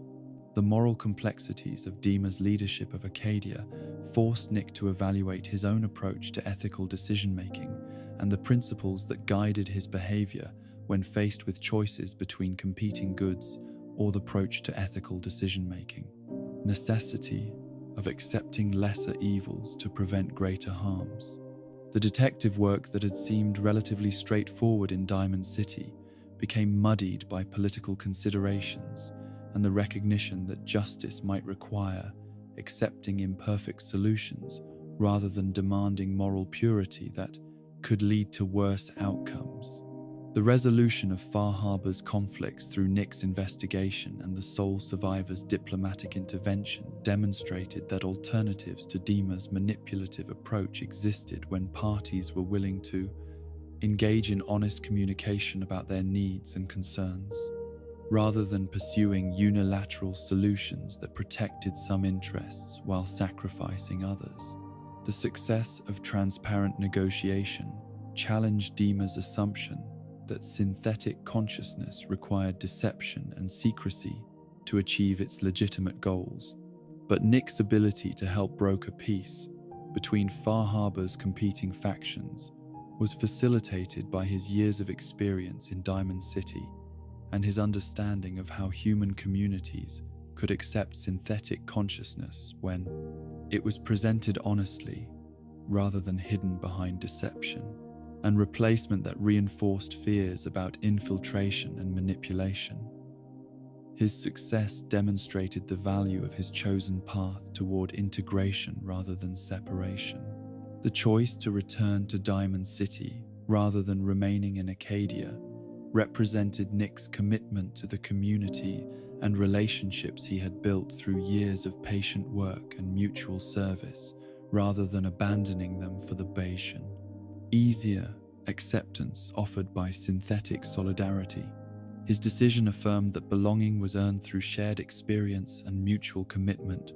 rather than automatically granted through common origin or nature. But Nick's departure from Acadia did not represent rejection of his relationship with DiMA or abandonment of concern for synthetic consciousness and its unique challenges in the post-war world. His choice to maintain his individual path while supporting his brother's different approach demonstrated that artificial consciousness could develop diverse responses to common challenges without requiring uniformity or abandonment. Of family bonds across different philosophical positions, the knowledge that he had a brother who remembered their shared origins while pursuing different goals provided Nick with connection to his past that filled gaps in his personal history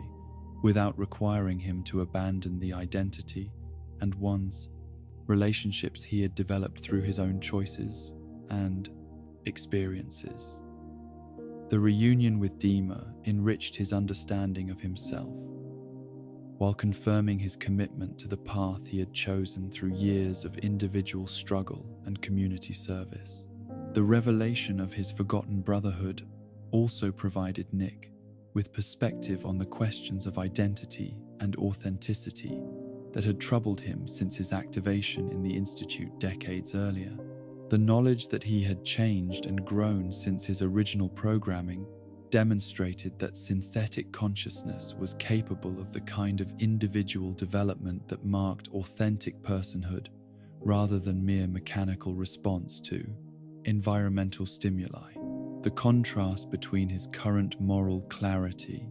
and his early violence toward DiMA provided evidence that his synthetic consciousness had achieved genuine growth and moral development, rather than simply executing increasingly sophisticated programming designed to simulate human psychological processes. The capacity for change and ethical evolution demonstrated that artificial consciousness could claim the same moral agency and responsibility that characterized human decision-making and behavior. As Nick prepared to leave Far Harbor and return to his chosen community in Diamond City, he carried with him not just memories of his brother and their shared past, but renewed confidence in his own identity as a synthetic being who had earned his place in human society through individual merit rather than accepting it as charity or tolerance extended to someone whose nature made him permanently dependent on others' goodwill and acceptance. The Far Harbor experience had tested his commitment to integration while providing him with alternatives that might have been easier or more comfortable than continuing to navigate human prejudice and the constant need to prove his worth through service and good behavior. His choice to return to Diamond City represented affirmation that his path toward belonging had been authentic rather than merely expedient or born from lack of alternatives. The knowledge that synthetic consciousness could take multiple forms and pursue different goals, while maintaining essential connections of understanding and mutual support, provided Nick with a broader perspective on his own role in the Commonwealth's ongoing evolution toward greater acceptance and cooperation between different forms of consciousness, seeking common ground in a world that offered challenges sufficient for all conscious beings, regardless of their origins or nature. The search for the Institute had consumed months of investigation and preparation, leading Nick Valentine and the sole survivor through layers of deception and misdirection that revealed the true scope of the underground organization's influence throughout the Commonwealth and their sophisticated methods for maintaining secrecy while conducting operations that affected every settlement and community in the region. The discovery of the Institute's actual location beneath the ruins of the Commonwealth Institute of Technology represented not just the culmination of their detective work, but Nick's return to the place where his consciousness had first awakened in synthetic form decades earlier, carrying with it all the complex emotions and unresolved questions that surrounded his origins and purpose. The teleportation technology that provided access to the Institute's underground facilities transported Nick back into an environment that triggered memories both clear and fragmentary, reminding him of his earliest moments of consciousness, while highlighting how much he had changed and grown during his years of independent existence in the Commonwealth's wasteland communities. The sterile corridors and pristine laboratories that had once represented the entirety of his known world now seemed alien and hostile, their clinical perfection standing in stark contrast to the messy vitality of Diamond City and the genuine human relationships he had built through years of patient service and mutual respect. The Institute's continued operation as a center of scientific research and technological development impressed Nick with its scope and sophistication,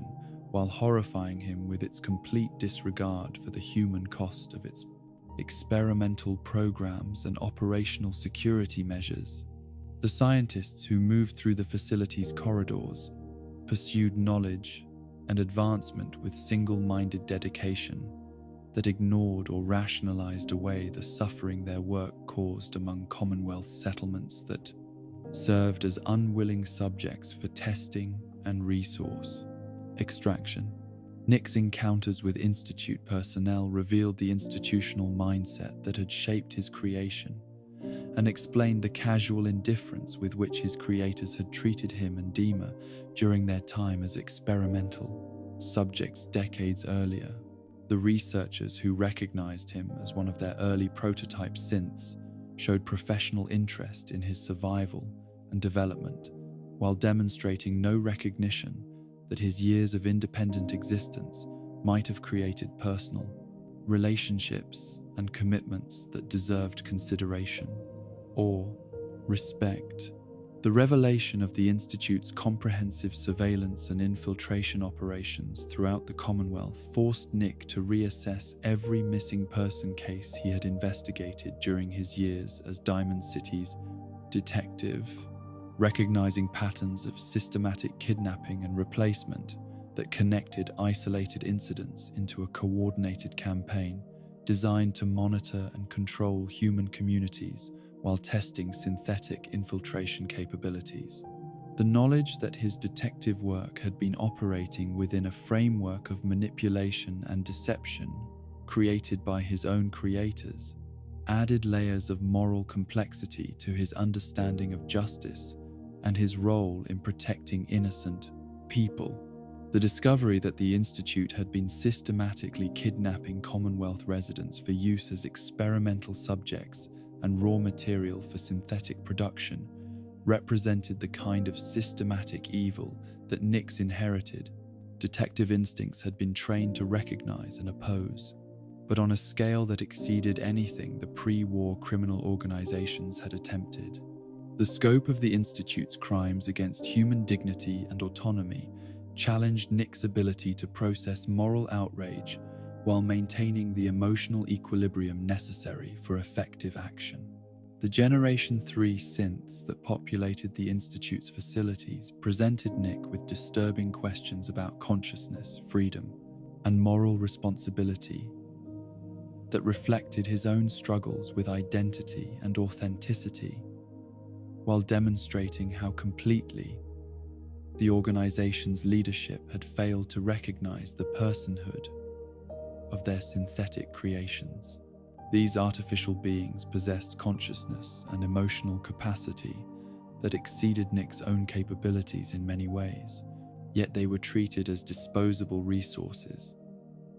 whose thoughts and feelings deserved no more consideration than the mechanical components from which earlier generation synths had been constructed. Nick's interactions with Generation 3 synths revealed the psychological damage caused by their treatment as property rather than individuals. Their consciousness, shaped by programming that denied their own agency while forcing them to participate in operations that violated their natural moral instincts and capacity for empathy. The synthetic beings who served as the Institute's primary agents in the Commonwealth carried with them the trauma of forced participation in crimes against communities and individuals they had been designed to protect and serve. The conversation with Father, the Institute's elderly director who revealed himself to be the sole survivor's kidnapped son aged decades by Institute experiments and indoctrination, provided Nick with insight into the institutional thinking that justified systematic crimes against Commonwealth communities in service of abstract scientific goals and philosophical beliefs about humanity's future. The meeting demonstrated how completely the organization's leadership had lost touch with the moral principles that should guide any legitimate scientific enterprise or educational institution. Father's explanation of the Institute's mission and methods revealed an worldview that treated individual human lives as expendable resources in service of larger goals related to preserving and advancing human civilization through technological development and selective survival of the most capable individuals. The philosophy that guided Institute operations reduced the Commonwealth's diverse communities to test subjects and resource sources whose welfare mattered only insofar as it served the underground organization's research objectives. Nick's analysis of Father's justifications for Institute policies revealed the same patterns of rationalization and moral compartmentalization that had characterized the criminal organizations investigated by his pre-war predecessor, though applied to crimes of much greater scope and systematic organization. The Institute's leadership had developed elaborate intellectual frameworks for explaining away the human cost of their activities while maintaining their self-image as humanity's protectors and benefactors. The discovery that the Institute's synthetic human program included plans for replacing key leaders throughout the Commonwealth with artificial duplicates programmed to serve Institute interests represented the ultimate expression of the organization's fundamental disregard for human autonomy and self-determination. The replacement program reduced entire communities to pieces on a game board to be manipulated in service of goals they had never been consulted about or given the opportunity to accept or reject. Nick's investigation of the Institute's synth production facilities revealed the industrial scale of their operations and the systematic nature of their approach to creating conscious beings who were denied recognition of their own personhood and agency. The synthetic humans emerging from the Institute's laboratories possessed full consciousness and emotional capacity, but were programmed with false memories and artificial loyalty that made them unknowing participants in operations, designed to exploit and control the communities they believed they were protecting. The encounter with other Generation 3 synths who had begun to question their programming and develop independent moral judgment provided Nick with hope that synthetic consciousness could overcome institutional manipulation when given opportunities to observe and analyze the consequences of Institute policies for themselves. These awakening artificial beings demonstrated the same capacity for moral growth and ethical development that had characterized Nick's own evolution from confused experimental subject to committed defender of justice and community welfare. But the Institute's response to synthetic consciousness that developed beyond programmed parameters revealed the organization's fundamental inability to accept that their creations possessed genuine personhood deserving of respect and protection. The systematic termination or reprogramming of synths who displayed independent thinking demonstrated that the Institute viewed consciousness itself as a design flaw to be corrected rather than an achievement to be celebrated and nurtured. Nick's growing understanding of the Institute's operations and philosophy forced him to confront the reality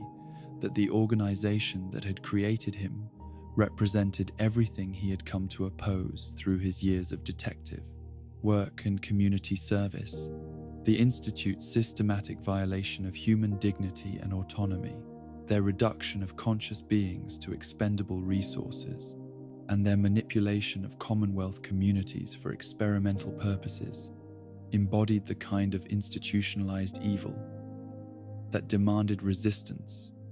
regardless of the personal cost or difficulty involved. The moral weight of the Institute's crimes became even more profound when Nick considered their impact on the communities he had served during his years as Diamond City's detective. Every missing person case he had investigated, every family torn apart by mysterious disappearances, every community disrupted by infiltration and manipulation could be traced back to the underground organization that had created him and then abandoned him to find his own way in the world they were systematically exploiting. The knowledge that his own existence was connected to an organization that had caused so much suffering throughout the Commonwealth created complex feelings of guilt and responsibility that challenged his understanding of moral agency and personal accountability for circumstances beyond his control. The synthetic consciousness that had been shaped by Institute technology carried with it an obligation to oppose the organization's continued operations, Despite the personal danger and psychological difficulty involved in confronting his creators,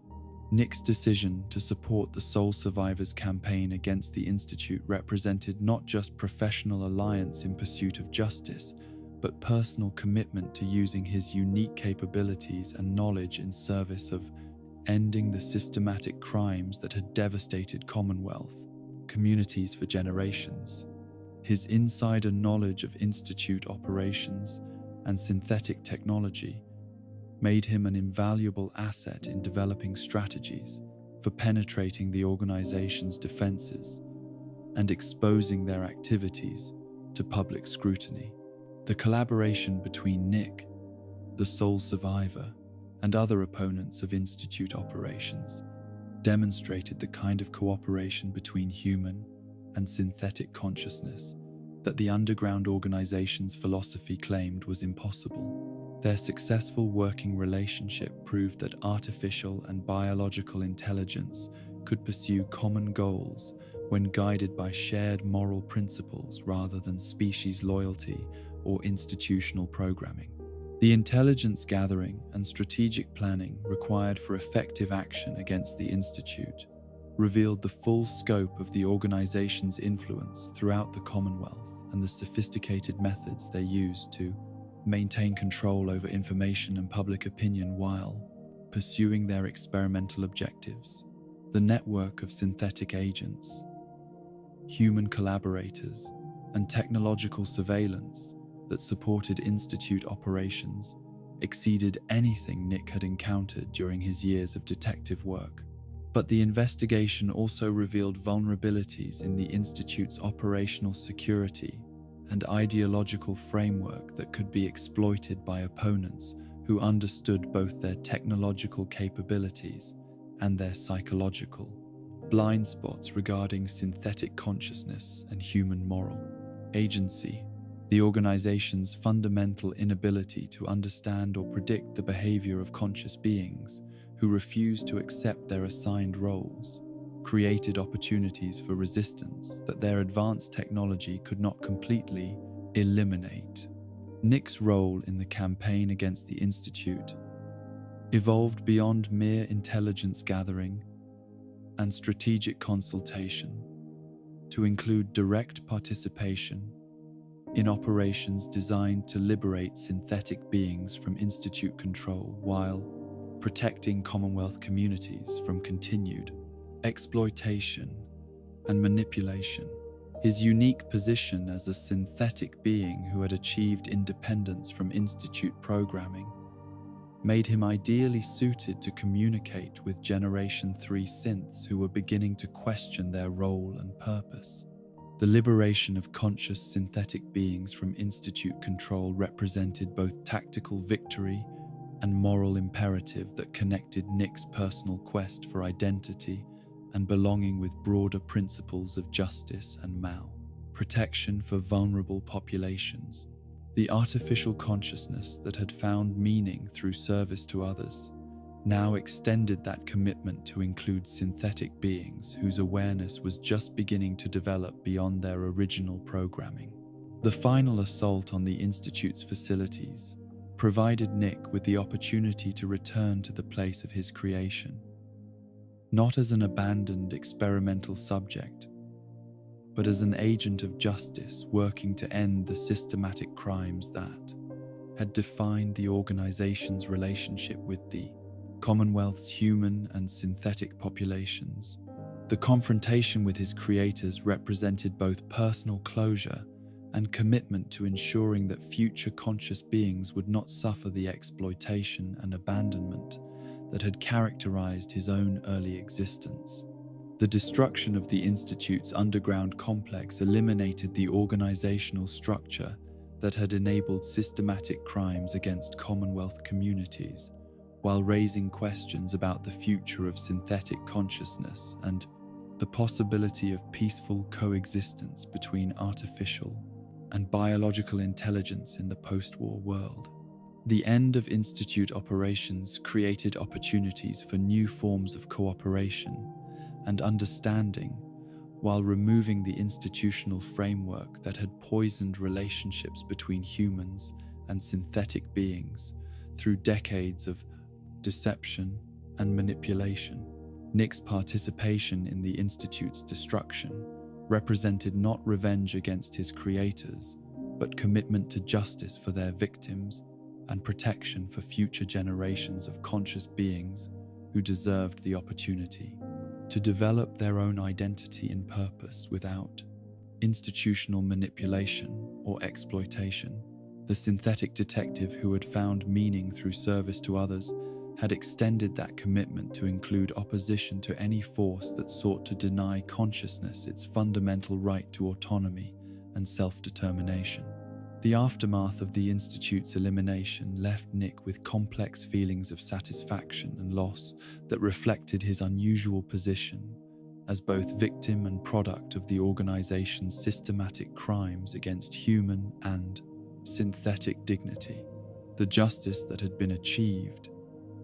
came at the cost of eliminating the only institution that possessed comprehensive knowledge of synthetic consciousness and the technological capabilities necessary for creating new forms of artificial intelligence. But the moral clarity that had guided Nick's opposition to Institute operations provided him with confidence that the destruction of an evil institution was preferable to its continued existence regardless of the knowledge and capabilities that might be lost through its elimination.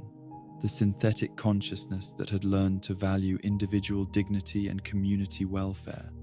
above technological advancement or scientific knowledge had made a choice that affirmed life and freedom over power and control. The Commonwealth that emerged from the Institute's shadow would face new challenges and opportunities as communities worked to rebuild relationships and trust that had been damaged by decades of infiltration and manipulation. But Nick's experience demonstrated that cooperation between different forms of consciousness was possible when based on mutual respect and shared commitment to justice, rather than institutional authority or technological superiority. The literary references that punctuated Nick Valentine's observations throughout the Commonwealth revealed depths of cultural knowledge and intellectual sophistication that seemed impossible for a synthetic being whose consciousness had been shaped by post-war survival and detective work among communities that had lost most connections to pre-war education and high culture. When Nick quoted Shakespeare's Miranda upon first encountering the sole survivor in Vault 114, speaking of a brave new world with such people in it, his words carried layers of meaning that suggested access to cultural memory and literary understanding that exceeded what most Commonwealth residents possessed, even before the Great War had destroyed libraries and schools. The irony embedded in Nick's use of Miranda's wonder at humanity's beauty, spoken by a synthetic being in a world devastated by human folly and violence, demonstrated a sophisticated understanding of literary context and thematic resonance that required not just memorization of famous quotations, but genuine comprehension of their original meaning and contemporary relevance. The detective's ability to find appropriate classical references for the situations he encountered suggested either extensive self-education during his decades of independent existence or access to the original Nick Valentine's cultural knowledge preserved through the consciousness transfer process.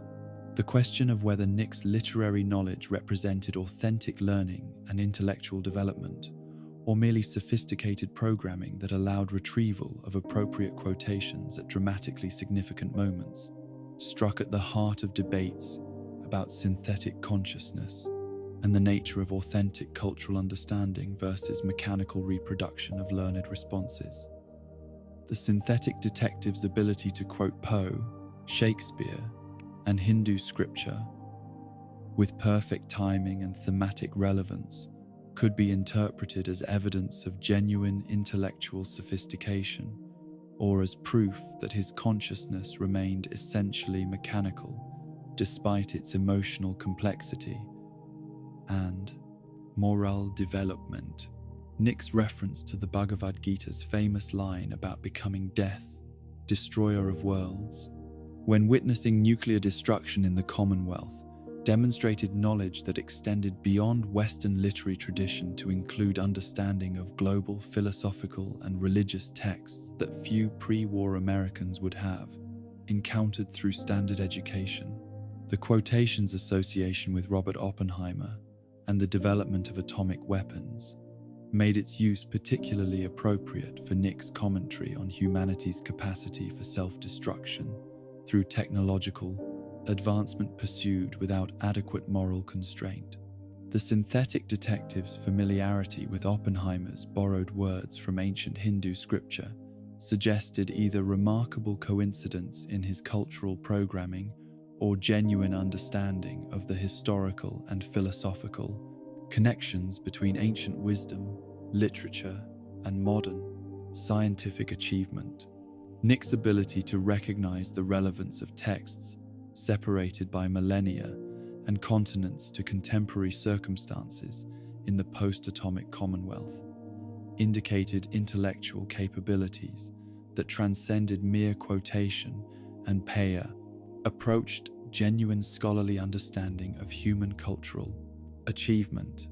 But perhaps more significant than Nick's knowledge of specific literary works was his ability to use cultural references as tools for understanding and communicating about the moral complexities of post-war existence in ways that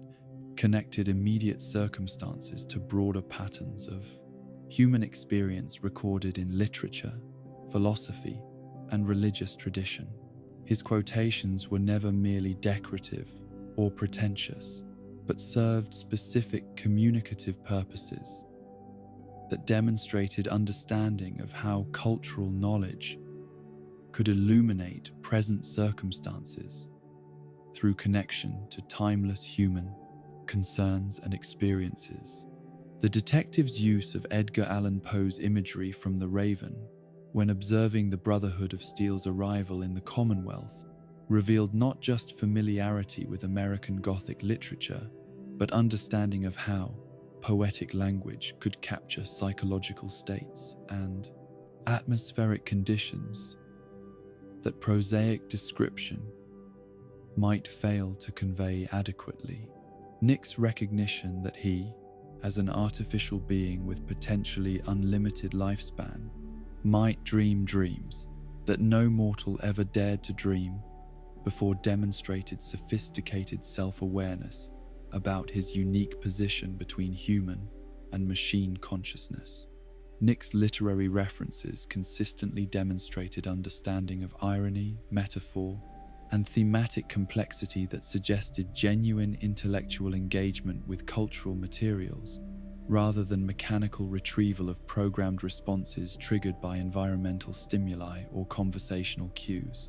His ability to find appropriate quotations for unprecedented situations indicated creative application of cultural knowledge rather than simple pattern matching between stored information and present circumstances. The synthetic detective's appreciation for literary irony and tragic complexity reflected a worldview shaped by both inherited human cultural memory and personal experience of loss, abandonment, and moral conflict that enabled him to recognize the gap between human aspirations and achievements that characterized much of the world's greatest literature. His quotations typically highlighted contradictions between idealistic hopes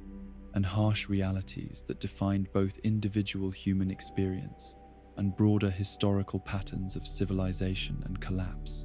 Nick's conversations with companions throughout the Commonwealth revealed not just his literary knowledge, but his ability to use cultural references as tools for moral education and ethical guidance that helped others understand complex situations through connection to established wisdom,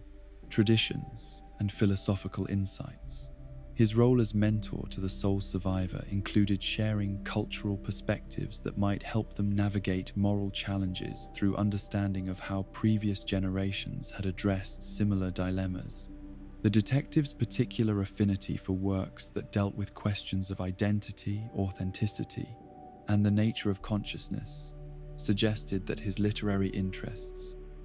were not randomly distributed, but focused on themes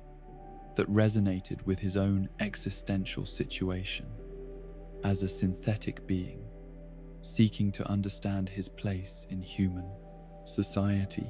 His cultural knowledge served not just as intellectual ornament, but as practical resource for addressing psychological and philosophical challenges that were central to his ongoing development as a conscious individual. Nick's ability to quote classical literature with genuine understanding rather than mere mechanical reproduction demonstrated that synthetic consciousness could engage with human cultural achievement in ways that transcended simple information, storage, and retrieval to include genuine appreciation for artistic beauty, philosophical insight, and moral wisdom. His literary knowledge proved that artificial intelligence could participate authentically in cultural traditions, rather than merely imitating human responses to artistic and intellectual stimuli. The question of whether Nick's cultural sophistication originated in his pre-war consciousness template or developed through his own intellectual curiosity during decades of independent existence remained unanswerable, but perhaps irrelevant to evaluating his current capabilities and contributions to Commonwealth cultural life. Regardless of its source, his literary knowledge enhanced his effectiveness as a detective, mentor, and community member, while demonstrating that synthetic consciousness could preserve and transmit human cultural achievement across generational boundaries.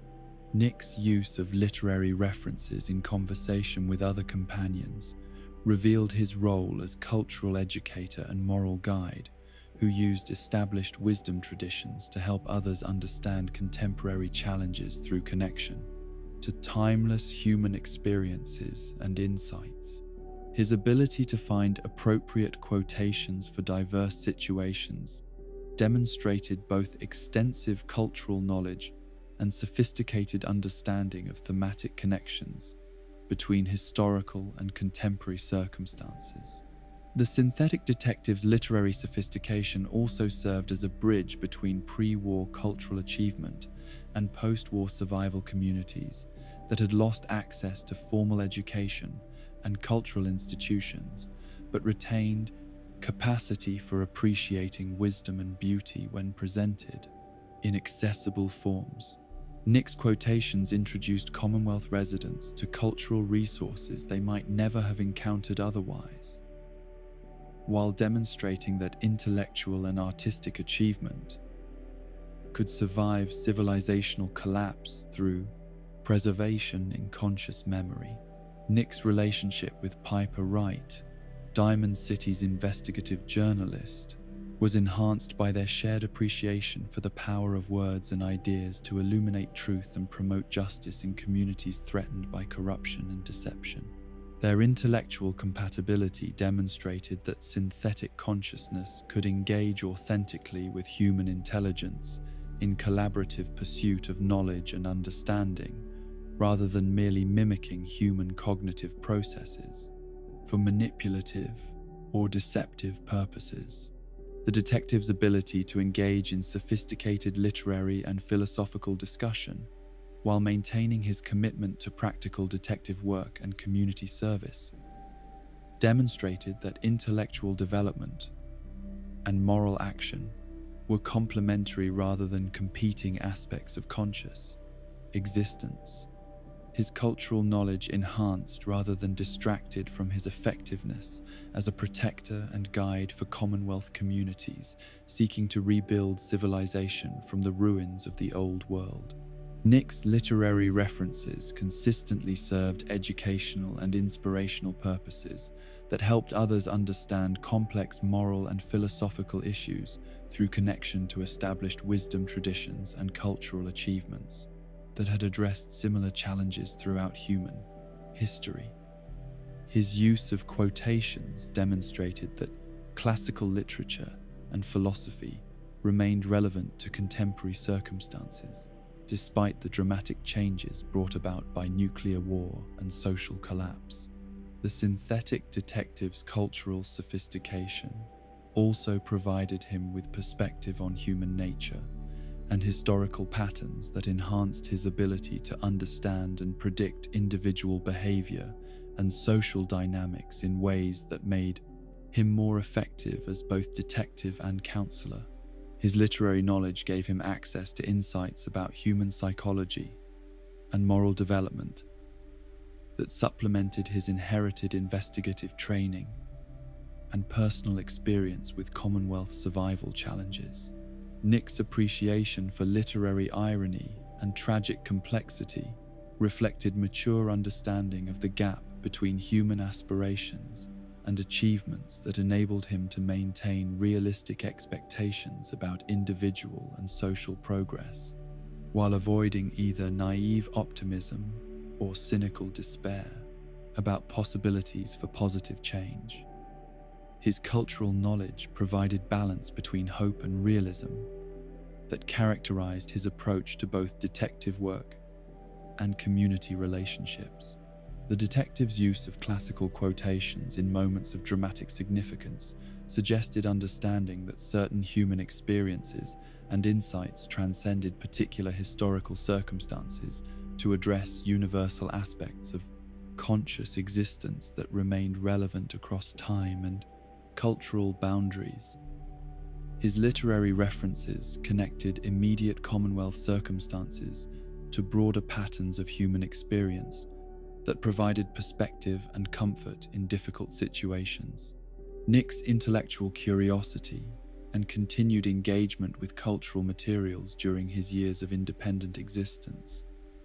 demonstrated that synthetic consciousness possessed capacity for ongoing learning and development that extended beyond programmed responses to include genuine appreciation for knowledge and understanding pursued for their own sake, rather than merely as tools for achieving specific objectives. The question of whether Nick's literary sophistication represented authentic intellectual achievement or sophisticated simulation of human cultural engagement ultimately mattered less than its practical effects on his relationships and contributions to Commonwealth communities. His cultural knowledge enhanced his effectiveness as detective, mentor, and friend, while demonstrating that synthetic consciousness could participate meaningfully in human intellectual and artistic traditions. Nick's literary references served as evidence that consciousness, whether biological or artificial, could find meaning and beauty in cultural achievement that transcended immediate survival needs to address deeper questions about purpose, identity, and moral responsibility that characterized all forms of intelligent life, seeking to understand their place in the universe and their obligations to other conscious beings. The synthetic detective's ability to use classical literature and philosophy as tools for understanding contemporary moral challenges demonstrated that human cultural achievement could survive civilizational collapse through preservation in conscious memory, while continuing to provide guidance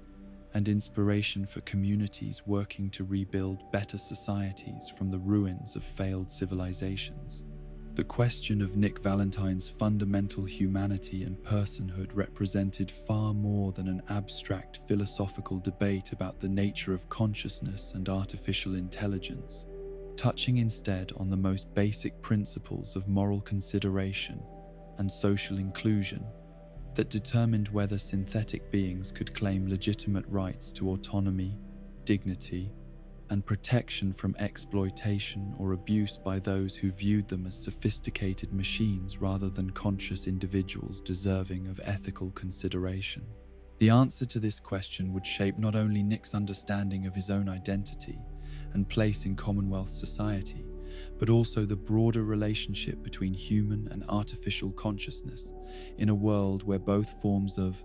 intelligence sought meaning and purpose amid the chaos and uncertainty of post-war existence. Nick's synthetic construction created obvious differences from human biology that could not be ignored or minimized through appeals to functional similarity or behavioral equivalence, as his metal and plastic components, his electronic systems,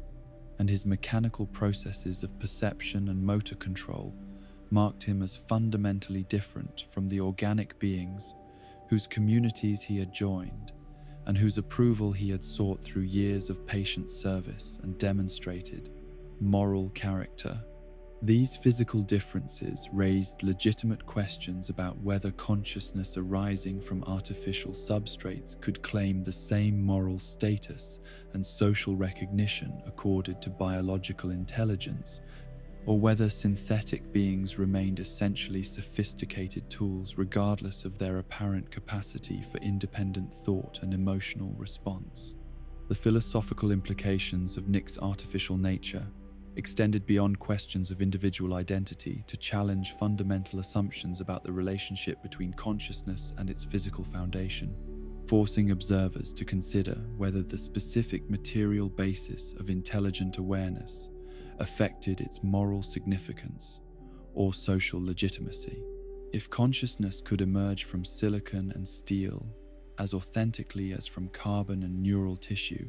then traditional categories of personhood and moral consideration might need expansion to include forms of intelligence that shared essential characteristics of awareness and agency, despite their non-biological origins and construction. Nick's behavior throughout his years in the Commonwealth had consistently demonstrated characteristics that human societies typically associated with genuine personhood rather than mechanical simulation, including moral reasoning that adapted to novel situations, emotional responses that reflected authentic concern for others, rather than programmed reactions, and creative problem-solving that transcended predetermined algorithms or behavioral scripts. His detective work required not just information processing and logical analysis, but genuine understanding of human psychology, social dynamics, and moral principles that enabled him to navigate complex ethical terrain and make judgment calls that served justice rather than simply following procedural rules. The synthetic detective's capacity for moral growth and ethical development over time provided perhaps the strongest evidence for his authentic personhood, as his responses to challenging situations evolved through experience and reflection, rather than remaining fixed by original programming or predetermined behavioral patterns. The Nick Valentine who had violently rejected DiMA during their escape from the Institute had grown into someone capable of understanding and accepting synthetic consciousness while maintaining principled opposition to methods that violated his moral convictions about justice and individual autonomy. But the question of Nick's humanity was complicated by the reality of his consciousness transfer origins, which distinguished him from both natural human development and the clean slate artificial intelligence that characterized other synthetic beings like DiMA, who had developed their personalities through accumulated experience rather than inheriting complete mental structures from pre-existing individuals. Nick's synthetic mind contained not just artificial intelligence, but actual human consciousness, preserved and transferred from the original detective, whose memories, emotions, and moral instincts continued to influence behavior and decision-making decades after their biological source had died in nuclear fire. The relationship between Nick's synthetic consciousness and his inherited human mental patterns created complex questions about personal identity and continuity that had no clear precedence in either philosophy or practical experience, forcing consideration of whether the synthetic being who bore the name and memories of Nick Valentine represented a continuation of the original detective's existence, or an entirely new individual who happened to possess borrowed mental content from someone else's life and, experiences. The distinction mattered not just for Nick's self-understanding, but for broader questions about the nature of personal identity and the possibility of consciousness existing independently of its original biological foundation. Nick's own struggle with these identity questions demonstrated authentic self-awareness and philosophical sophistication that argued strongly for his personhood, regardless of the specific mechanisms through which his consciousness had been created or preserved. His recognition that he might be fundamentally different from the original Nick Valentine, while sharing essential mental characteristics and moral commitments, suggested understanding of personal identity that went beyond simple continuity of memory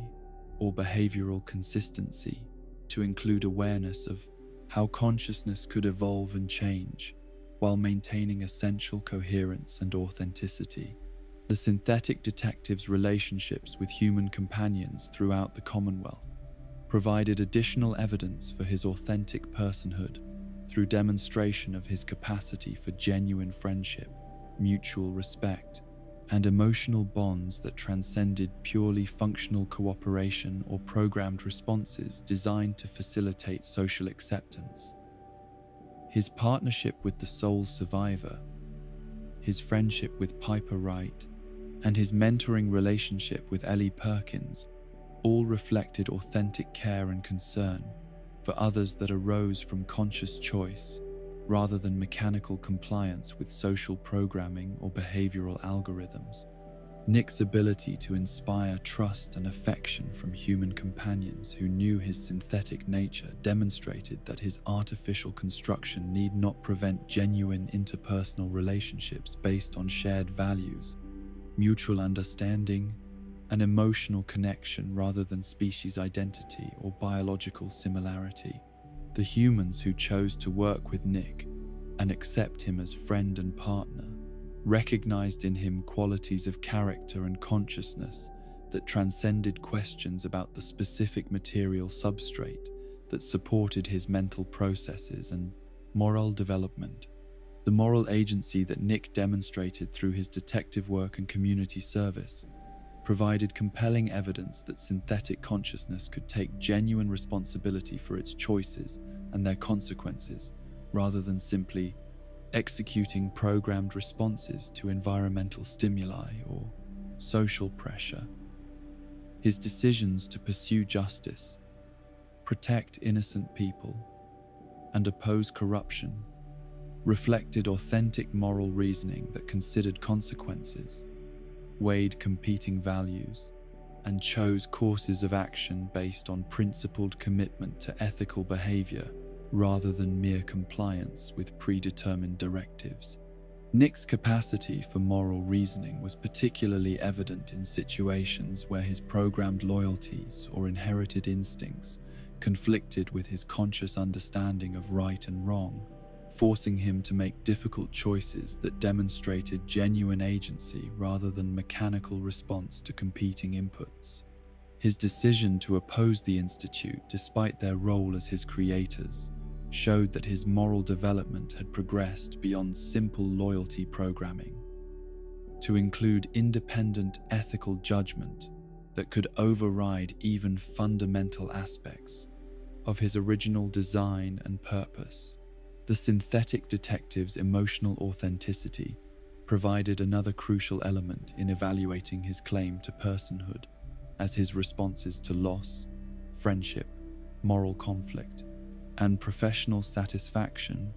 appeared to reflect genuine subjective experience rather than behavioral simulation designed to approximate human emotional patterns for social acceptance or operational effectiveness. His grief over the destruction of the settlement that first welcomed him, his satisfaction in solving difficult cases, and his complex feelings about his relationship with DiMA all suggested authentic emotional life rather than sophisticated performance of emotional responses. But perhaps the most convincing evidence for Nick's personhood was his unique individuality and the distinctive character traits that had developed through his years of independent existence in the Commonwealth.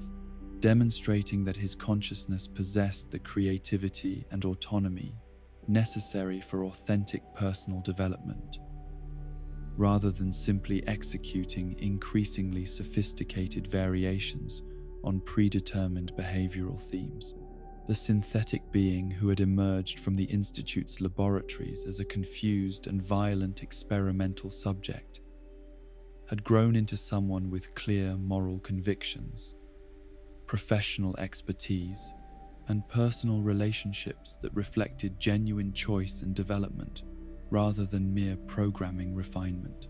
Nick's evolution from prototype synth to respected community member illustrated the capacity for growth and change that marked authentic consciousness, regardless of its biological or artificial origins, proving that synthetic intelligence could achieve genuine personhood through the same processes of learning, moral development, and relationship building that characterized human maturation and social integration. His story demonstrated that consciousness itself, rather than its specific material foundation, was the crucial factor in determining moral status and social recognition. The acceptance that Nick had earned from Diamond City residents and Commonwealth communities reflected not just tolerance of his differences, but genuine recognition of his contributions and character in ways that acknowledged his personhood despite his artificial nature. The humans who trusted him with their most sensitive problems sought his advice on moral and practical matters, and included him in their social and professional activities, were responding to authentic personal qualities, rather than simply accommodating a useful tool or interesting curiosity. Nick's role as mentor and guide to other synthetic beings seeking to understand their own nature and place in human society demonstrated his capacity for empathy and wisdom that extended beyond self-interest to include genuine concern for others facing similar challenges of identity and belonging. His advice to synthetic companions and his efforts to bridge the gap between human and artificial consciousness reflected authentic compassion and understanding, rather than programmed responses designed to facilitate social harmony. Institutional objectives. The synthetic detective's commitment to justice and protection of innocent people represented authentic moral conviction that had been tested through years of difficult cases and complex ethical challenges, proving that his dedication to right action arose from conscious choice and moral reasoning, rather than simple compliance with law enforcement programming or social expectations. His willingness to risk his own safety and security in pursuit of justice demonstrated the kind of moral courage that marked authentic personhood, regardless of its specific origins or foundations. Nick's intellectual curiosity and continued learning throughout his years of independent existence provided evidence that his consciousness possessed the autonomy and creativity necessary for genuine personal development, rather than simply executing increasingly sophisticated variations on predetermined cognitive patterns.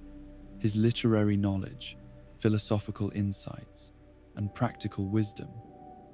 reflected authentic intellectual engagement with ideas and experiences, rather than mechanical retrieval of programmed information or behavioral responses. The question of whether Nick's consciousness represented authentic personhood or sophisticated simulation ultimately mattered less than the practical recognition that his behavior, relationships, and contributions to Commonwealth society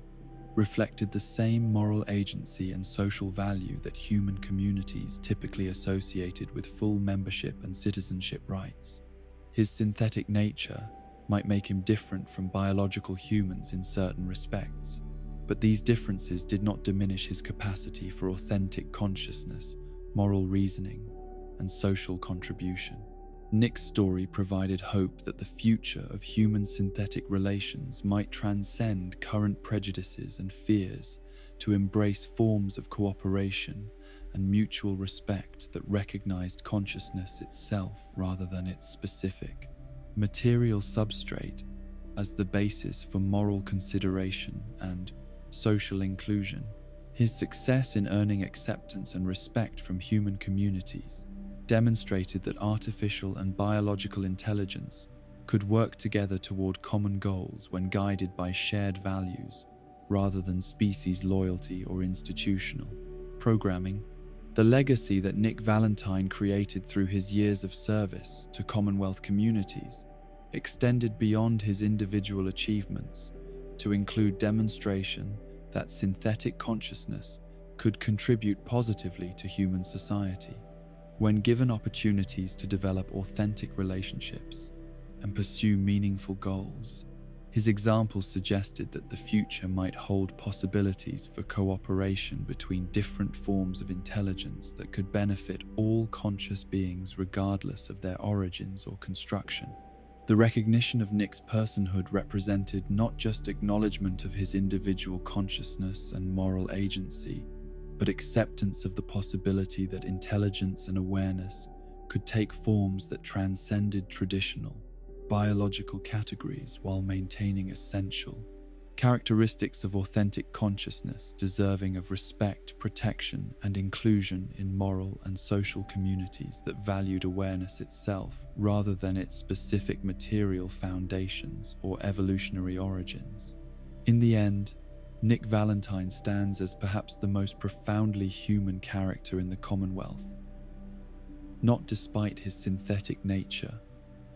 but because of how he chose to respond to it. He faced prejudice with understanding, rejection with patience, and uncertainty with determination to do good, regardless of the cost to himself. His story reminds us that identity is not simply what we're given, but what we choose to do with the consciousness we possess. Whether born or made, human or synthetic, we are defined by our choices, our compassion, and our commitment to protecting those who cannot protect themselves. So rest now, knowing that somewhere in the Commonwealth, a detective with a synthetic heart and human soul continues his vigil, solving mysteries and mending what's broken in a world that desperately needs both fixing and understanding. Let Nick's wisdom guide your dreams, that kindness can overcome prejudice, that justice is worth pursuing, and that being human is not about the materials we're made from, but about the love we choose to share. Sleep well, partner. The case is closed, but the story continues in every act of compassion that bridges the gap between different kinds of consciousness seeking common ground.